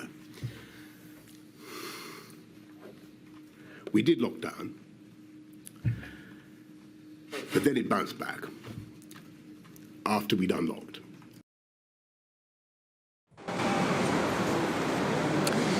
Now, as I've already said, there has been families of the bereaved, there's been wives, daughters, sons, all here today listening to what he had to say. I've been speaking to them and I asked them about what they made of his apology and whether they were convinced by any of his answers. Unfortunately, we couldn't get in there and there's not enough seats for the families that should be centre stage, so we're really not happy about that. But what's been said and stuff we've seen on our phones, he's just talking a load of mumbo jumbo like he normally does, saying he can't remember this, he can't remember that. He doesn't agree with the figures of the amount of people that's died. You know, where's he getting his figures from? And it's only what I expected, to be honest, because he's lied all the way through and he'll lie in there and try and talk his way out of it like he always does. It's easy to say, I can't remember. It's easy to say, let's blame it on somebody else, because that's what it's been so far. Everybody's passing the buck. The other week it was Matt Hancock saying, well, he told the Prime Minister this and he told the Prime Minister that. And now you've got Boris Johnson in there who can't remember half the things that he's supposed to have said, or he's passing it on to somebody else now. So, as you would expect, some very strong feelings here today. But the purpose of this inquiry is not to apportion blame. It is to learn lessons for the future. Boris Johnson continues to give evidence tomorrow. We'll be here for GB News. And thanks for that update, Pip Thompson. You've been there all day, superb as ever. Now, I'm joined by GB News' senior political commentator, Nigel Nelson. Nigel, hello again. So the day started with an apology. I'm deeply sorry for the pain and the loss and the suffering, said Boris. There were jeers. 4 people were removed from the gallery. Later on, there were tears as Boris talked about that tragic year of 2020. Nigel, as somebody who's normally quite critical of Boris, how do you think he did today?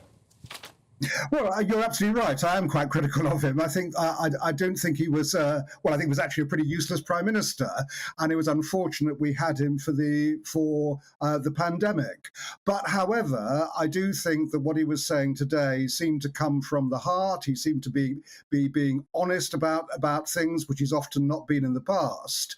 So he was admitting the fact that he'd made mistakes. That if he'd acted earlier, if he'd taken it more seriously when he should have done, it it is possible that lives could have been saved. So from that point of view, I was actually quite encouraged by the evidence Boris Johnson has given. And again, it's important to know exactly what the decision-making process was at the heart of Downing Street, because that, as Pip has just said, is what the inquiry is about. It's about learning lessons rather than blaming anybody for what went wrong. It's interesting, Nigel, how those of us who watched it all day noticed that Boris was quite restrained. In fact, when some of the biggest criticisms were put to him from people like Dominic Cummings and Matt Hancock, he didn't take the bait. It's almost like he's either magnanimous or he's been well-versed in not saying a lot. Do you think that's what's going on? He's almost trying to get through this without any controversy and then just move on with the rest of his life. I think he's actually a very experienced politician, so he can handle things like that. I'm not sure whether he's been schooled as such, but I do believe he's been rehearsing an awful lot, probably in the mirror, to see how he might come across. As you can understand, that he's given sort of 200 pages of written evidence. Now he's got to give the oral evidence without any prompting. So yes, I'm sure that he's gone through in his mind everything he was likely to be asked, and also gone through the answers he would actually give. But yes, you're right. He was quite restrained. He was trying to explain what went on. My only criticism, I think, is that a lot of it lacks detail, and it's detail that we need to know how best to actually deal with a pandemic if we're unfortunate to face another one in the future. OK, Nigel Nelson, thanks for all your comments on that. Superb. OK, we'll have lots more reaction, of course, to Boris Johnson's comments a little later in this hour. And you can get lots more on that story on our website. Thanks to you, gbnews.com. It's the fastest growing national news website in the country. It's got breaking news and all the brilliant analysis you've come to expect from GB News. So thanks to all of you for making that happen. Now, to the story we broke in this last half hour, and that's this. The government has published emergency legislation to deem Rwanda a safe destination. That report has just been published. The bill will be introduced tomorrow and is set to be rushed through the Commons. And it comes after Home Secretary James Cleverly signed the new treaty in Rwanda amid efforts to remedy the concerns of the UK's highest court. However, Suella Braverman is not impressed with this new legislation. A source close to Suella Braverman said this bill doesn't come close to meeting Suella's tests. The Prime Minister has kept the ability for every single illegal migrant to make individual human rights claims against their removal and to then appeal those claims if they don't succeed at first. It is fatally flawed. It will be bogged down in the courts for months and months, and it won't stop the boats. It is a further betrayal of Tory voters and the decent, patriotic majority who want to see this insanity brought to an end. Wow, Suella is really not mincing her words today. Now, we've got a big GB News exclusive here. A Rotherham grooming gang survivor has won a major legal battle over one of her abusers. And in the last few minutes, Boris Johnson has left the COVID inquiry after giving evidence all day. There's Boris leaving that inquiry. I'm Martin Daubney on GB News, and this is Britain's News Channel.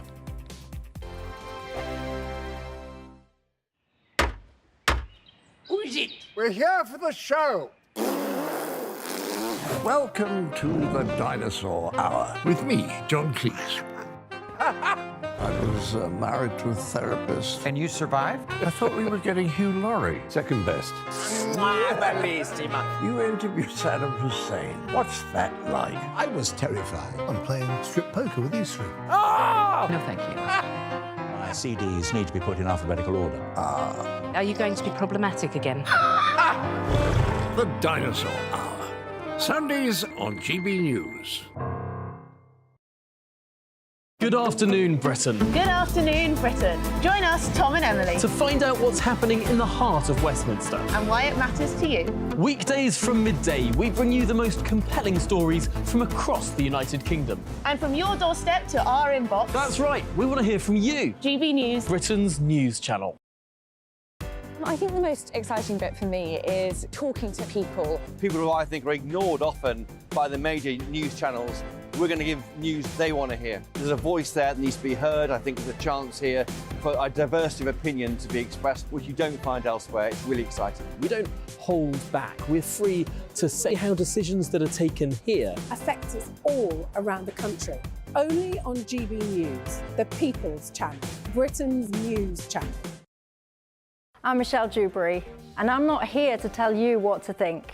I'd much rather hear what you have to say. So send in your opinions to gbviews@gbnews.com. Keep them clean, and you never know, I might read them out. With my panel here on Jubes & Co, we debate, we get stuck into the issues of the day on a show where all views are welcome, especially yours. GB News, the People's Channel, Britain's news channel. In the GB Newsroom, we bring you the news as it happens. With our team of dedicated journalists across the UK, we're ready to give you accurate reporting every day. When the news breaks, we'll be there with bulletins on GB News, the People's Channel, Britain's news channel.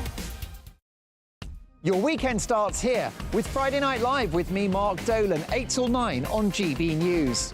Big stories, big guests and big laughs as we get you ready for a cracking weekend. That's Friday Night Live with Mark Dolan. Fridays 8 till 9 on GB News. Bring your own drinks. The admission's free. GB News, unlike other broadcasters, isn't obsessed with the London-Westminster bubble. We think there's a nation beyond the M25, and that's why we talk about the issues that matter across the land. Join me on State of the Nation, 8 to 9 o'clock, Monday to Thursday on GB News. Daisy's listening, and you should too. Tired of the usual focus-tested, pre-prepared Westminster runaround? Well, so am I. So you want higher taxes? Is your department to blame for this? Are you rethinking this policy? Every Sunday at 9:30, I'll be sitting down with those in power to get the truth about the issues affecting you. Let's be honest, we've known about the cost pressures of this project for years, not months. That's the Camilla Tominey Show, a politics show with personality. On GB News, the People's Channel, Britain's news channel.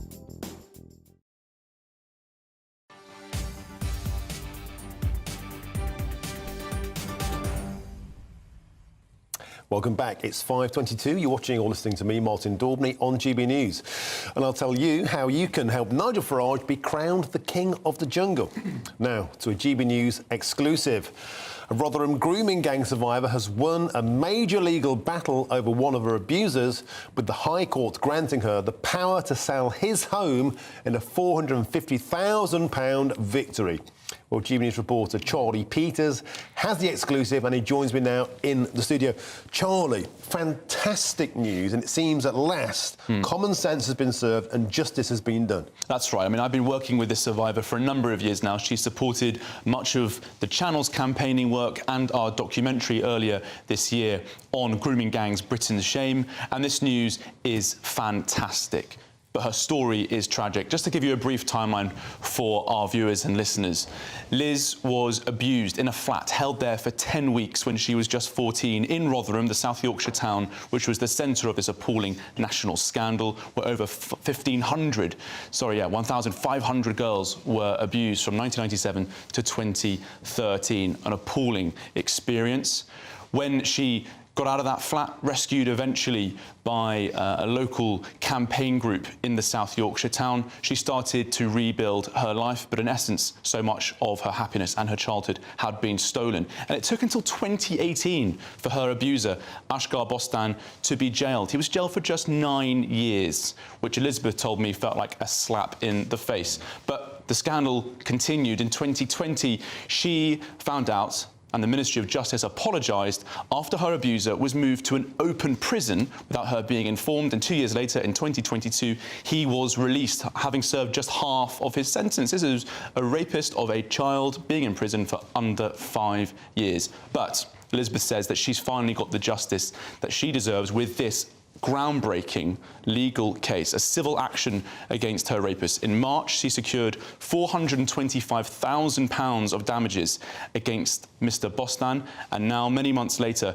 she has secured a charging order on his assets, forcing him to sell his home. That's going to come next. We understand that's the legal team's next plan. So he took away her happiness, her childhood, and her freedom. She now, some 2 decades later, has turned around and said, well, I'll have your house, and I'll have also £450,000, because since March, when this legal order came through at the High Court, it's also accrued some interest. So an extra 25 grand will go in very nicely indeed. Charlie Peters, fantastic story, and it's one of those stories that just makes you think there is a God. It's one of those things where you just think, I've spoken to Elizabeth, I know what she's been through. Nothing can bring back her innocence, her life, or repay what she's been through. But this is the first story of its kind, and it's a fantastic result for the survivors of grooming gangs, and it's a fantastic result for British justice. Thank you, Charlie Peters. Superb stuff. Now, moving on. Former Home Secretary Suella Braverman has warned the Conservative Party it faces electoral oblivion if it introduces a bill that's destined to fail. Ms Braverman says the UK needs to leave the foreign courts, and it's now or never to fix the issue of illegal migration. From my time as Home Secretary, I can say that the same human rights framework is producing insanities that the public would scarcely believe. Foreign terrorists we can't deport because of their human rights. Terrorists we have to let back in because of their human rights. Foreign rapists and paedophiles who should have been removed but are released back into the community only to reoffend. Yep, because of their human rights.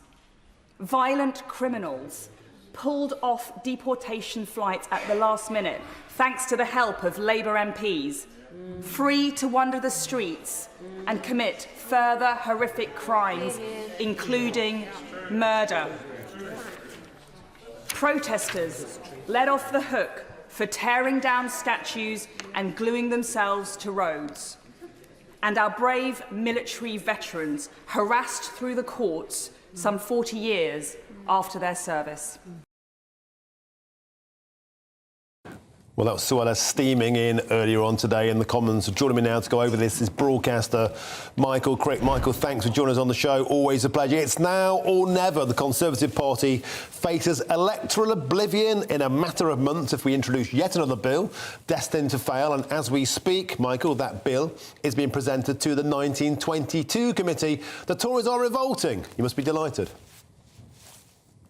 Well, it's not for me to be delighted or not on that particular matter, but I think she exaggerates a bit when she says the Conservatives face electoral oblivion, but certainly I think a lot rests on this in terms of the next election, and you could see the Conservatives reduced to 100, 150 seats if they don't get a grip on this, because they promised to get a grip on it, and the public were also promised that Brexit would mean that immigration levels would come down. And of course, overall, immigration levels have soared into this country in the last year or two. And most of the British public are very unhappy about that. And they are at a level, immigration levels, which frankly our services, our housing cannot sustain in the long term. But whether these things can be tackled in a matter of months, I rather doubt. I suspect that despite the treaty agreed with Rwanda yesterday and the legislation the government's bringing in, that it may again be blocked by the Supreme Court, and that probably by the time of the election, even if the election is this time next year, which it may well be, hardly anybody will have been flown off to Rwanda. And that is serious news for Rishi Sunak, who promised to stop the boats. There's no way the boats are going to be stopped in the next 12 months, even if they do get flights to Rwanda, even if a few thousand people are flown out there, there will still be boats crossing the channel. Maybe fewer of them, but he won't stop the boats altogether. Now, even the most optimistic Conservatives are preparing themselves, bracing themselves for a painful electoral result. How much do you think today was Suella Braverman putting herself forward as a potential future leader? I think Michael can't hear us. We'll get back to Michael in a minute, but I'm interested to learn from Michael what the situation is with Braverman's leadership campaign, because when I spoke to Christopher Hope earlier, there's very much a feeling that the Tories are facing oblivion. She knows they're facing oblivion, and she is placing herself as a potential future leader for when and if the Tories actually finally become Conservative. Well, there's lots more still to come between now and 6 o'clock, and there's bad news for campaigners fighting to stop migrants being housed at the home of the dambusters. But first, here's your latest news headlines with Polly Middlehurst.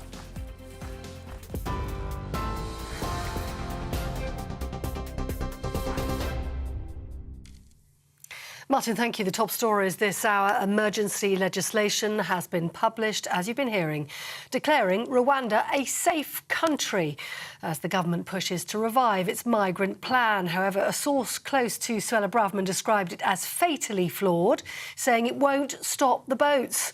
The former Home Secretary earlier warned the Conservative Party faces electoral oblivion if it introduced a bill that's destined to fail. The Safety of Rwanda bill was rushed through the Commons today after being introduced into Parliament. Boris Johnson has admitted mistakes were made during the pandemic under his watch. The former Prime Minister telling the COVID inquiry today that things should have been done differently and that he took full responsibility for the government's decisions. Mr Johnson apologised for the suffering caused, saying he should have twigged earlier when the pandemic took hold in Italy in February 2020. Let's just bring you a breaking news development coming to us from South Wales. We can tell you there's been an arrest. 28-year-old Daniel Popescu has been charged with attempted murder following the stabbing of that 29-year-old woman in Aberfan yesterday. South Wales police saying he will appear in court tomorrow. The pregnant woman was injured during the incident and is in a stable condition in hospital. And a murder investigation has been launched after a woman died and 2 others were injured in a shooting in East London last night. Leanne Gordon, described by neighbours as being community-spirited, died while a 20-year-old man and a 16-year-old boy were taken to hospital. The Met Police says it is considering the possibility the incident was gang-linked and the shooting was gang-related. No arrests been made so far. More on all those stories by heading to our website, gbnews.com.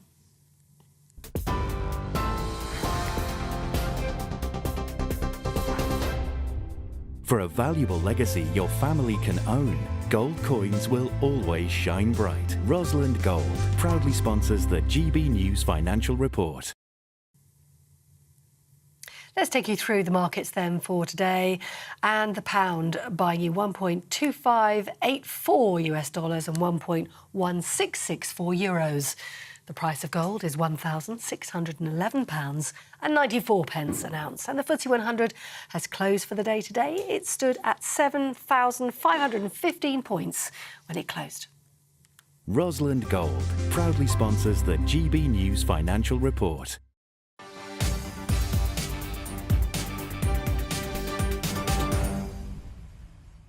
Thank you, Polly. Now, there's been lots of breaking news today, and Christopher Hope has got even more for us. Christopher, what's the latest? Well, right now, the PM, Rishi Sunak, is meeting with MPs on the 1922 committee in the House of Commons. I've been with him, watching as he went in there. Didn't speak to reporters for a long period as he waited to go in. About 2 or 3 minutes of everyone waiting in silence because he knows this meeting with his MPs is really, really important. As we come on air right now, Suella Braverman, the former Home Secretary, who gave a resignation, or should say a personal statement speech today in the Commons, says that this new Rwanda plan, published about an hour ago from the government, doesn't come close to meeting Suella's tests, as a source close to her. The source carries on, the PM has kept the ability for every illegal migrant to make individual human rights claims against their removal and to then appeal against those claims if they don't succeed. It is fatally flawed, Suella Braverman's friend says. It will be bogged down in the courts for months. It won't stop the boats. The crucial part, Suella Braverman says that the PM, Rishi Sunak's Rwanda Treaty, just published out moments ago, won't stop the boats, says Braverman. She adds it's a further betrayal of Tory voters and the decent, patriotic majority who want to see this insanity brought to an end. So there was real rumours tonight. No one's resigned yet, Martin. I know we were looking at that earlier. There are rumours that the Immigration Minister, Robert Jenrick, is teetering or wobbling about resigning. No word yet from him on his future. But it's a really, really important meeting happening right now between Prime Minister Mr Sunak and his backbenchers to try and convince them that this is the action he's promised. Enough words, he knows that. He's talked for a long time about the frustration about small boats crossing not being dealt with. This is the action he has promised MPs. But already Suella Braverman is saying it's not good enough and it won't stop the boats.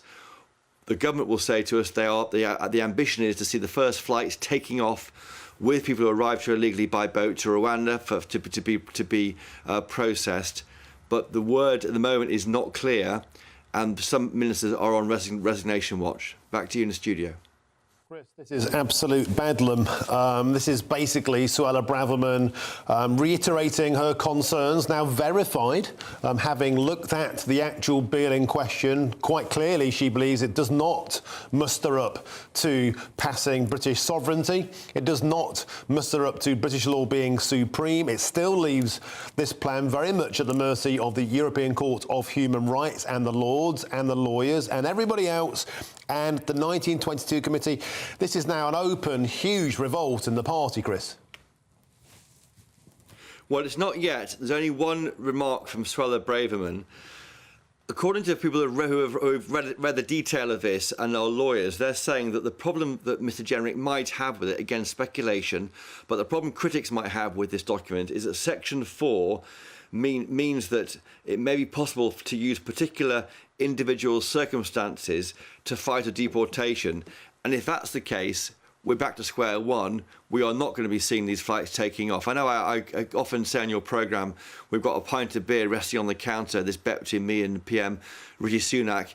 That pint of beer looks safer now than it did before this bill was published, possibly. Crazy stuff, crazy stuff. And she talked very openly about the insanities of international human rights laws in her resignation speech, Chris. Foreign terrorists we can't deport because of their human rights. Terrorists we have to let back in because of their human rights. Foreign rapists and paedophiles who should have been removed but are released back into our communities and they reoffend because of their human rights. Astonishing stuff, Chris. Thank you for that breaking news line. We'll come back to you, of course, later in the show. Now, moving on, there's bad news for campaigners fighting to stop migrants being housed at the RAF airbase used by the dam busters. West Lindsey District Council has lost its High Court appeal against the decision, which means 2,000 asylum seekers are set to move into RAF Scampton. Well, our East Midlands reporter Will Hollis is outside RAF Scampton. Will, thanks for bearing with us. Been a lot of breaking news today. This will come as a huge kick in the teeth to the locals and especially the campaigners who fought so tirelessly to resist this decision.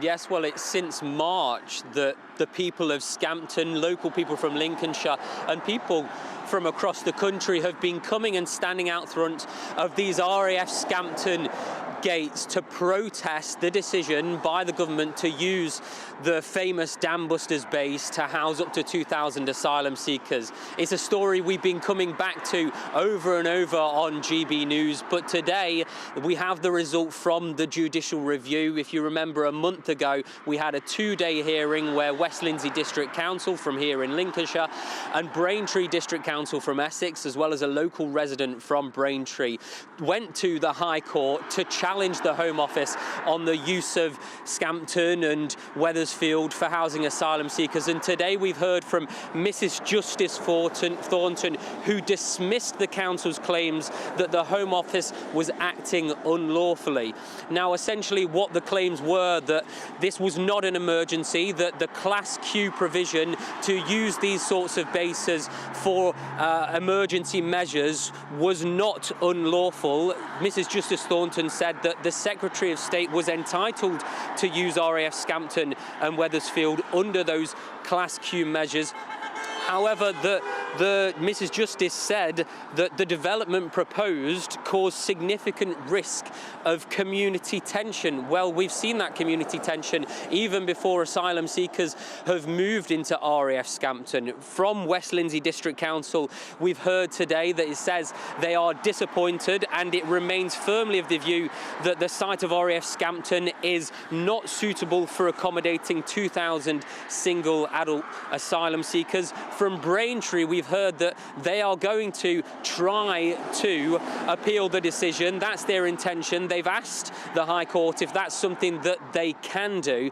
But ultimately, the local people who've been protesting here, the local people that live on Scampton Camp, they're incredibly disappointed too. And one of the loudest voices is Sarah Carter from the Save Our Scampton campaign, and I've been hearing her reaction to the news today. Well, the Section Q, which was what the court case was over, would have only taken them until April, so they were always going to apply for an SDO to move forward to use the site for 3 years anyway. So the plans were always there to, fight that. The West Lindsey District Council are going to appeal the decision, but in the meantime, we're going to start with lobbying the MPs, because it was them that are going to have to vote on whether the Home Office can use a special development order. Martin, I don't think that this is the end of the story. It's getting into really cold temperatures. It's winter now. You might be able to see in the background there is still a makeshift camp behind me where people have been spending around the last 6 months sleeping overnight. It's now sub-zero temperatures, and people that I've been speaking to who are going to be sleeping here throughout winter say they're not going anywhere. Although today is an incredible disappointment, particularly when thinking about the memories of the people who gave their lives flying out from RAF Scampton 75 years ago, 80 years ago, the men of the Dam Buster raids. It's something that is really upsetting local people, and I don't think this is going to be the last time we'll be talking about it, Martin. Will, I think you've hit the nail on the head there. I think they've got this so wrong, because it's not just a space, it's a place. It's a place with historic significance. It's a place that matters to British people. And, Will, it's certainly a place that matters to the local residents. What kind of things have they been saying? What kind of words? I'd imagine big on that list will be words like betrayal. Well, the word that I've heard most is disappointed. I think that for a long time people have had high hopes. Some of the things that I've been hearing from people is that after that hearing they thought this is a done deal. We're going to win this. After listening to the arguments of the Home Office, after listening to the arguments of the councils, people felt very upbeat about how this was going to go. But today it really is that disappointment that they have lost this part of the judicial review, that the Home Office has acted lawfully in the eyes of the law, and Scampton and Wethersfield can legally be used to house up to 2,000 asylum seekers at each individual base. Will Hollis, thank you for that update outside RAF Scampton. That would be a decision that's a complete kick in the teeth. We've been following this story for many, many weeks and months. And, of course, there's Linton-on-Ouse, and the danger is first Scampton, then Wethersfield, then Linton-on-Ouse, and where next? Now, Nigel Farage lives to fight another day in the I'm a Celebrity contest down under. But will the king of Brexit become the king of the jungle? I'm Martin Daubney on GB News, and this is Britain's News Channel.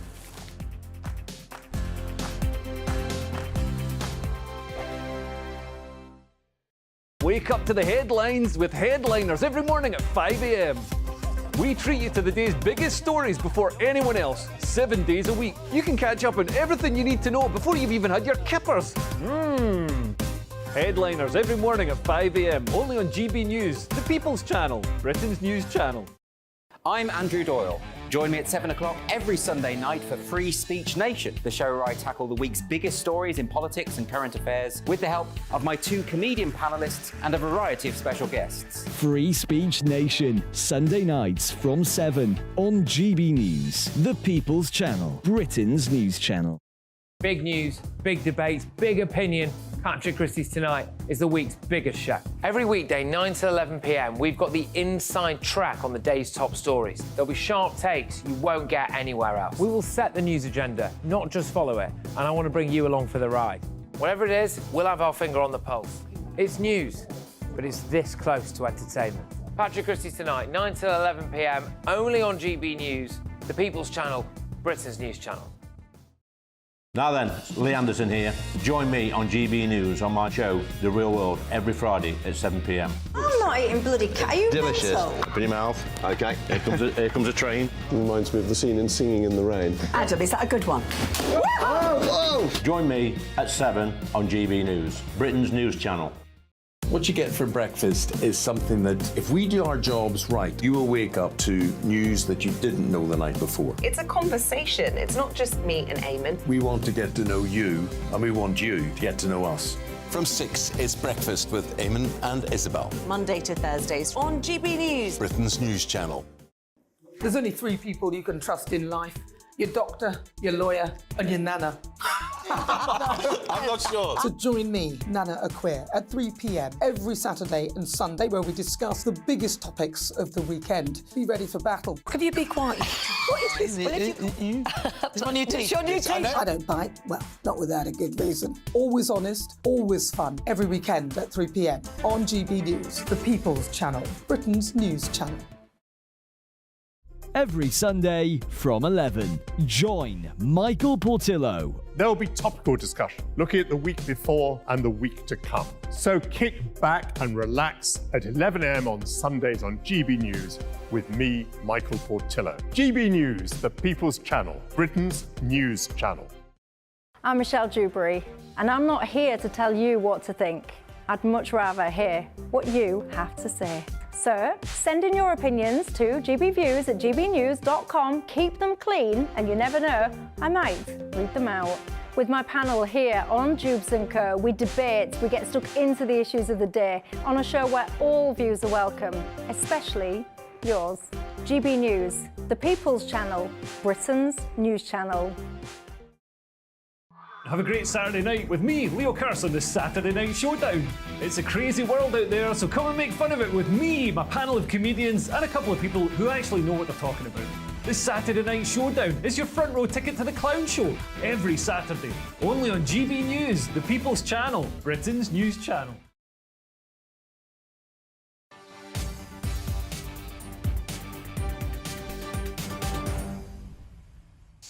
Welcome back. It's 5:47, time for a bit of fun. You're watching or listening to me, Martin Daubney, on GB News.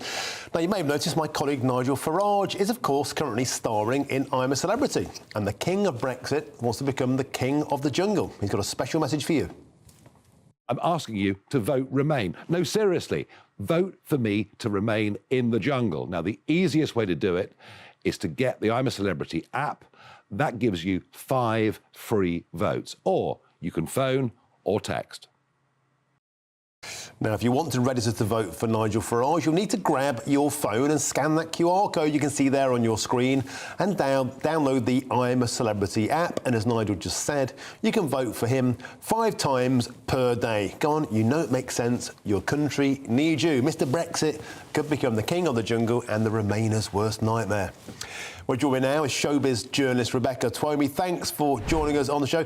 Another great night for Nigel last night. In fact, his 2 biggest critics on the show have been sent packing. First Nelly and now French Fred. Fred got the chop and Nigel lives on to fight another day. I know, who'd have thought it? It's so funny how I'm really sort of pleased how well he's coming across. Because I think actually in this series we've managed to separate the politics from the person, which wasn't achievable in last year's series with Matt Hancock, but I think for good reason. Whereas Farage has sort of not had too rough a ride in there. And even, like you said, his 2 sort of main critics, Nella Rose, she's an online YouTuber, very popular with the younger kind of audience members. And then Fred Sirex, he's a restaurateur, he's on Channel 4's First Date. They were the 2 characters that he predominantly butted heads with. But Farage being Farage, he held himself so well in these debates. He didn't try and justify his politics, his opinions. He was curious to know how other people think. And I think that's why he's done so well. In addition to flashing his behind in the shower as you would, and also last night he also did a bit of a rendition of I'm Too Sexy For and undid his shirt a bit. So he sort of played the entire game. Yeah, we can see pictures on screen now of Nigel wooing the crowd with a kind of unorthodox peeling back of his personality. He starts to sing Right Said Fred's I'm Too Sexy, and there he goes. He's tugging his look. He's whipping the buttons undone. I think he's done that before. In fact, I know he's done that before because I've seen him do it after a few sherbets. He's getting his top off there, look, and he's going for it. And I wonder, Rebecca, if Nigel's playing his Joker card there. Look, woof, he's getting his torso out. You know, he's not in bad shape for a fella his age, got to be said. And I wonder if this is his secret weapon. First, he's shown his down under twice, and now he's being very upfront with the viewers. Yeah.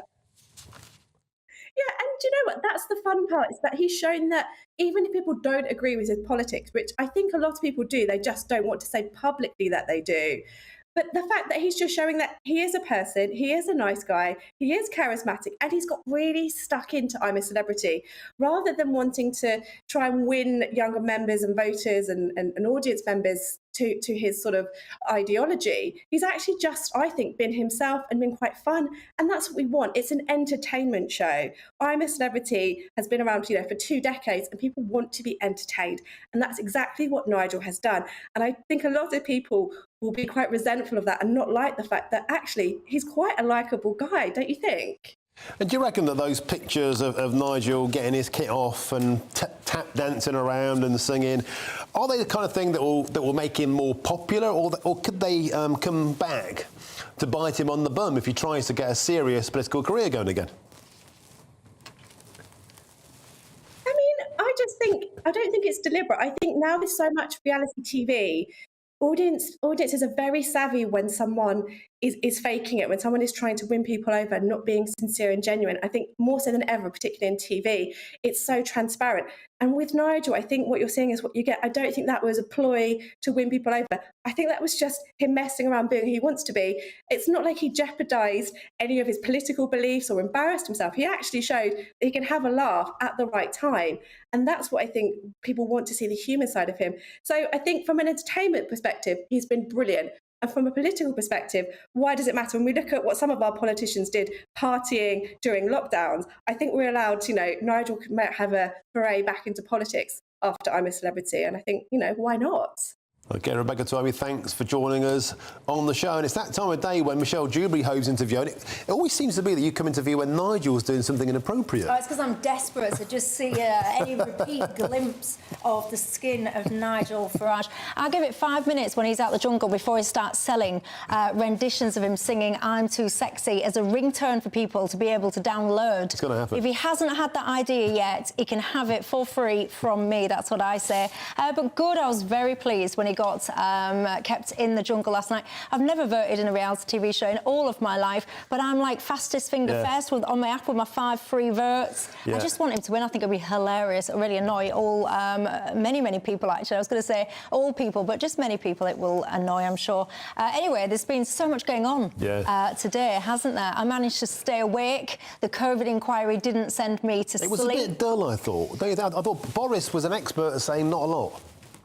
Well, I think you're either into these kind of things or you're not. And if you're not, don't you worry, we've got the best bits. We'll be looking at whether or not these whole things are pointless, what will be the outcome of it. Are they even asking the right questions? Because to me, there's so much assumption that the whole lockdown thing was the right approach anyway. To me, you need to kind of rewind a little bit and be digging deeper into the concept of was lockdown the right thing? Because I don't care about all the tittle-tattle between he said this and he used that language and toxic. I ain't bothered. What I want to know is if there's a pandemic going forward, would lockdown ever be permissible again? And I was a bit disappointed because a lot of people thought Boris was going to come out today as like a libertarian that wanted a more Swedish-style approach, but actually he was saying he wanted lockdown sooner. Well, yeah, I mean, how do you even know what to believe? Because half of the WhatsApps, mysteriously and whatnot, were not even there. But anyway, I want to get into that. Also, James Cleverly is about to take to his feet in Parliament as well and talk about his new emergency Rwanda legislation. So I want to unpick that. Of course, Suella giving her speech today. So, I mean, very damning stuff from Suella. So I want to explore that as well. She's got some good ideas about these makeshift detention facilities and all the rest of it. I think people will really like it. And I also like the fact she's coming out and saying stuff like work over Christmas. Get these things done, work over Christmas. I also want to explore, there's a poll, very interesting, very controversial, I've got to say. Many young people are saying that Hamas are actually freedom fighters and not terrorists. Oof, I want to unpick that one as well. And by the way, are you happy? Yes. Good. There's a survey out looking at how happy and satisfied and content we all are. So I'll be sprinkling a little bit of happiness in my programme as well. OK, there'll be lots of happiness on Jubes & Co coming right after the break. And I'll be back tomorrow. Thanks for joining us. I've been Martin Daubney. Next, Michelle Dewberry on Jubes & Co. A brighter outlook with Box Solar, sponsors of weather on GB News.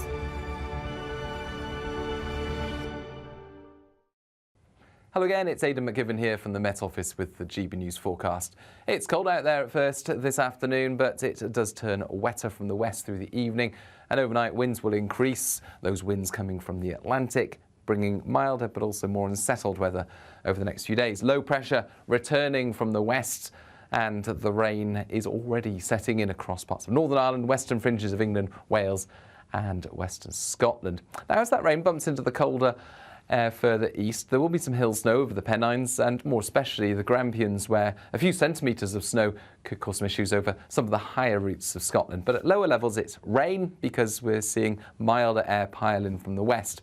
2 to 4 degrees by the end of the night in the east, 8 to 10 further west, so a marked temperature contrast. Still the chance of some icy patches for Scotland and northern England first thing Thursday.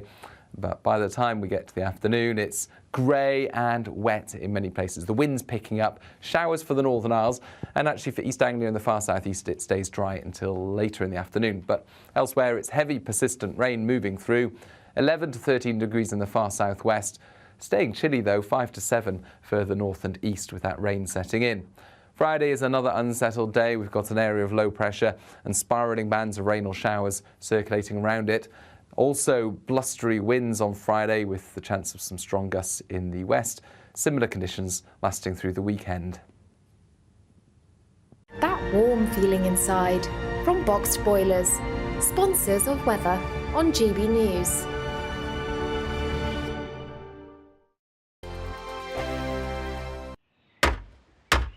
Who is it? We're here for the show. Welcome to the Dinosaur Hour with me, John Cleese. I was married to a therapist. And you survived? I thought we were getting Hugh Laurie. Second best. You interviewed Saddam Hussein. What's that like? I was terrified. I'm playing strip poker with these three. Oh! No, thank you. My CDs need to be put in alphabetical order. Are you going to be problematic again? The Dinosaur Hour. Sundays on GB News. Good afternoon, Britain. Good afternoon, Britain. Join us, Tom and Emily, To find out what's happening in the heart of Westminster. and why it matters to you. Weekdays from midday, we bring you the most compelling stories from across the United Kingdom. And from your doorstep to our inbox. That's right, we want to hear from you. GB News, Britain's news channel. I think the most exciting bit for me is talking to people. People who I think are ignored often by the major news channels. We're going to give news they want to hear. There's a voice there that needs to be heard. I think there's a chance here for a diversity of opinion to be expressed, which you don't find elsewhere. It's really exciting. We don't hold back. We're free to say how decisions that are taken here affect us all around the country. Only on GB News, the People's Channel, Britain's news channel. I'm Michelle Dewberry, and I'm not here to tell you what to think. I'd much rather hear what you have to say. So send in your opinions to gbviews@gbnews.com. Keep them clean, and you never know, I might read them out. With my panel here on Jubes & Co, we debate, we get stuck into the issues of the day on a show where all views are welcome, especially yours. GB News, the People's Channel, Britain's news channel. In the GB Newsroom, we bring you the news as it happens. With our team of dedicated journalists across the UK, we're ready to give you accurate reporting every day. When the news breaks, we'll be there with bulletins on GB News, the People's Channel, Britain's news channel. Your weekend starts here with Friday Night Live with me, Mark Dolan, 8 till 9 on GB News. Big stories, big guests and big laughs as we get you ready for a cracking weekend. That's Friday Night Live with Mark Dolan. Fridays 8 till 9 on GB News. Bring your own drinks. The admission's free. GB News, unlike other broadcasters, isn't obsessed with the London-Westminster bubble. We think there's a nation beyond the M25, and that's why we talk about the issues that matter across the land. Join me on State of the Nation, 8 to 9 o'clock, Monday to Thursday, on GB News. Daisy's listening, and you should too. Tired of the usual focus-tested, pre-prepared Westminster runaround? Well, so am I. So you want higher taxes? Is your department to blame for this? Are you rethinking this policy? Every Sunday at 9:30, I'll be sitting down with those in power to get the truth about the issues affecting you. Let's be honest, we've known about the cost pressures of this project for years, not months. That's the Camilla Tominey Show, a politics show with personality. On GB News, the People's Channel, Britain's news channel.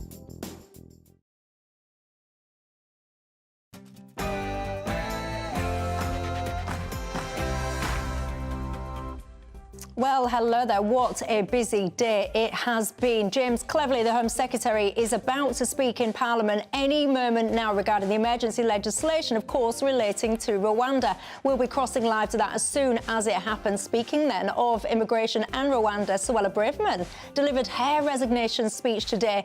I can tell you, she did not hold back. She had suggestions, for example, things like building makeshift detention centres for migrants. And regarding all of these stupid legal challenge roundabouts, whatever we want to call them, she asks a very prominent question: who governs Britain? And speaking of legal challenges, the government got the go-ahead to use bases like RAF Scampton to house around 2,000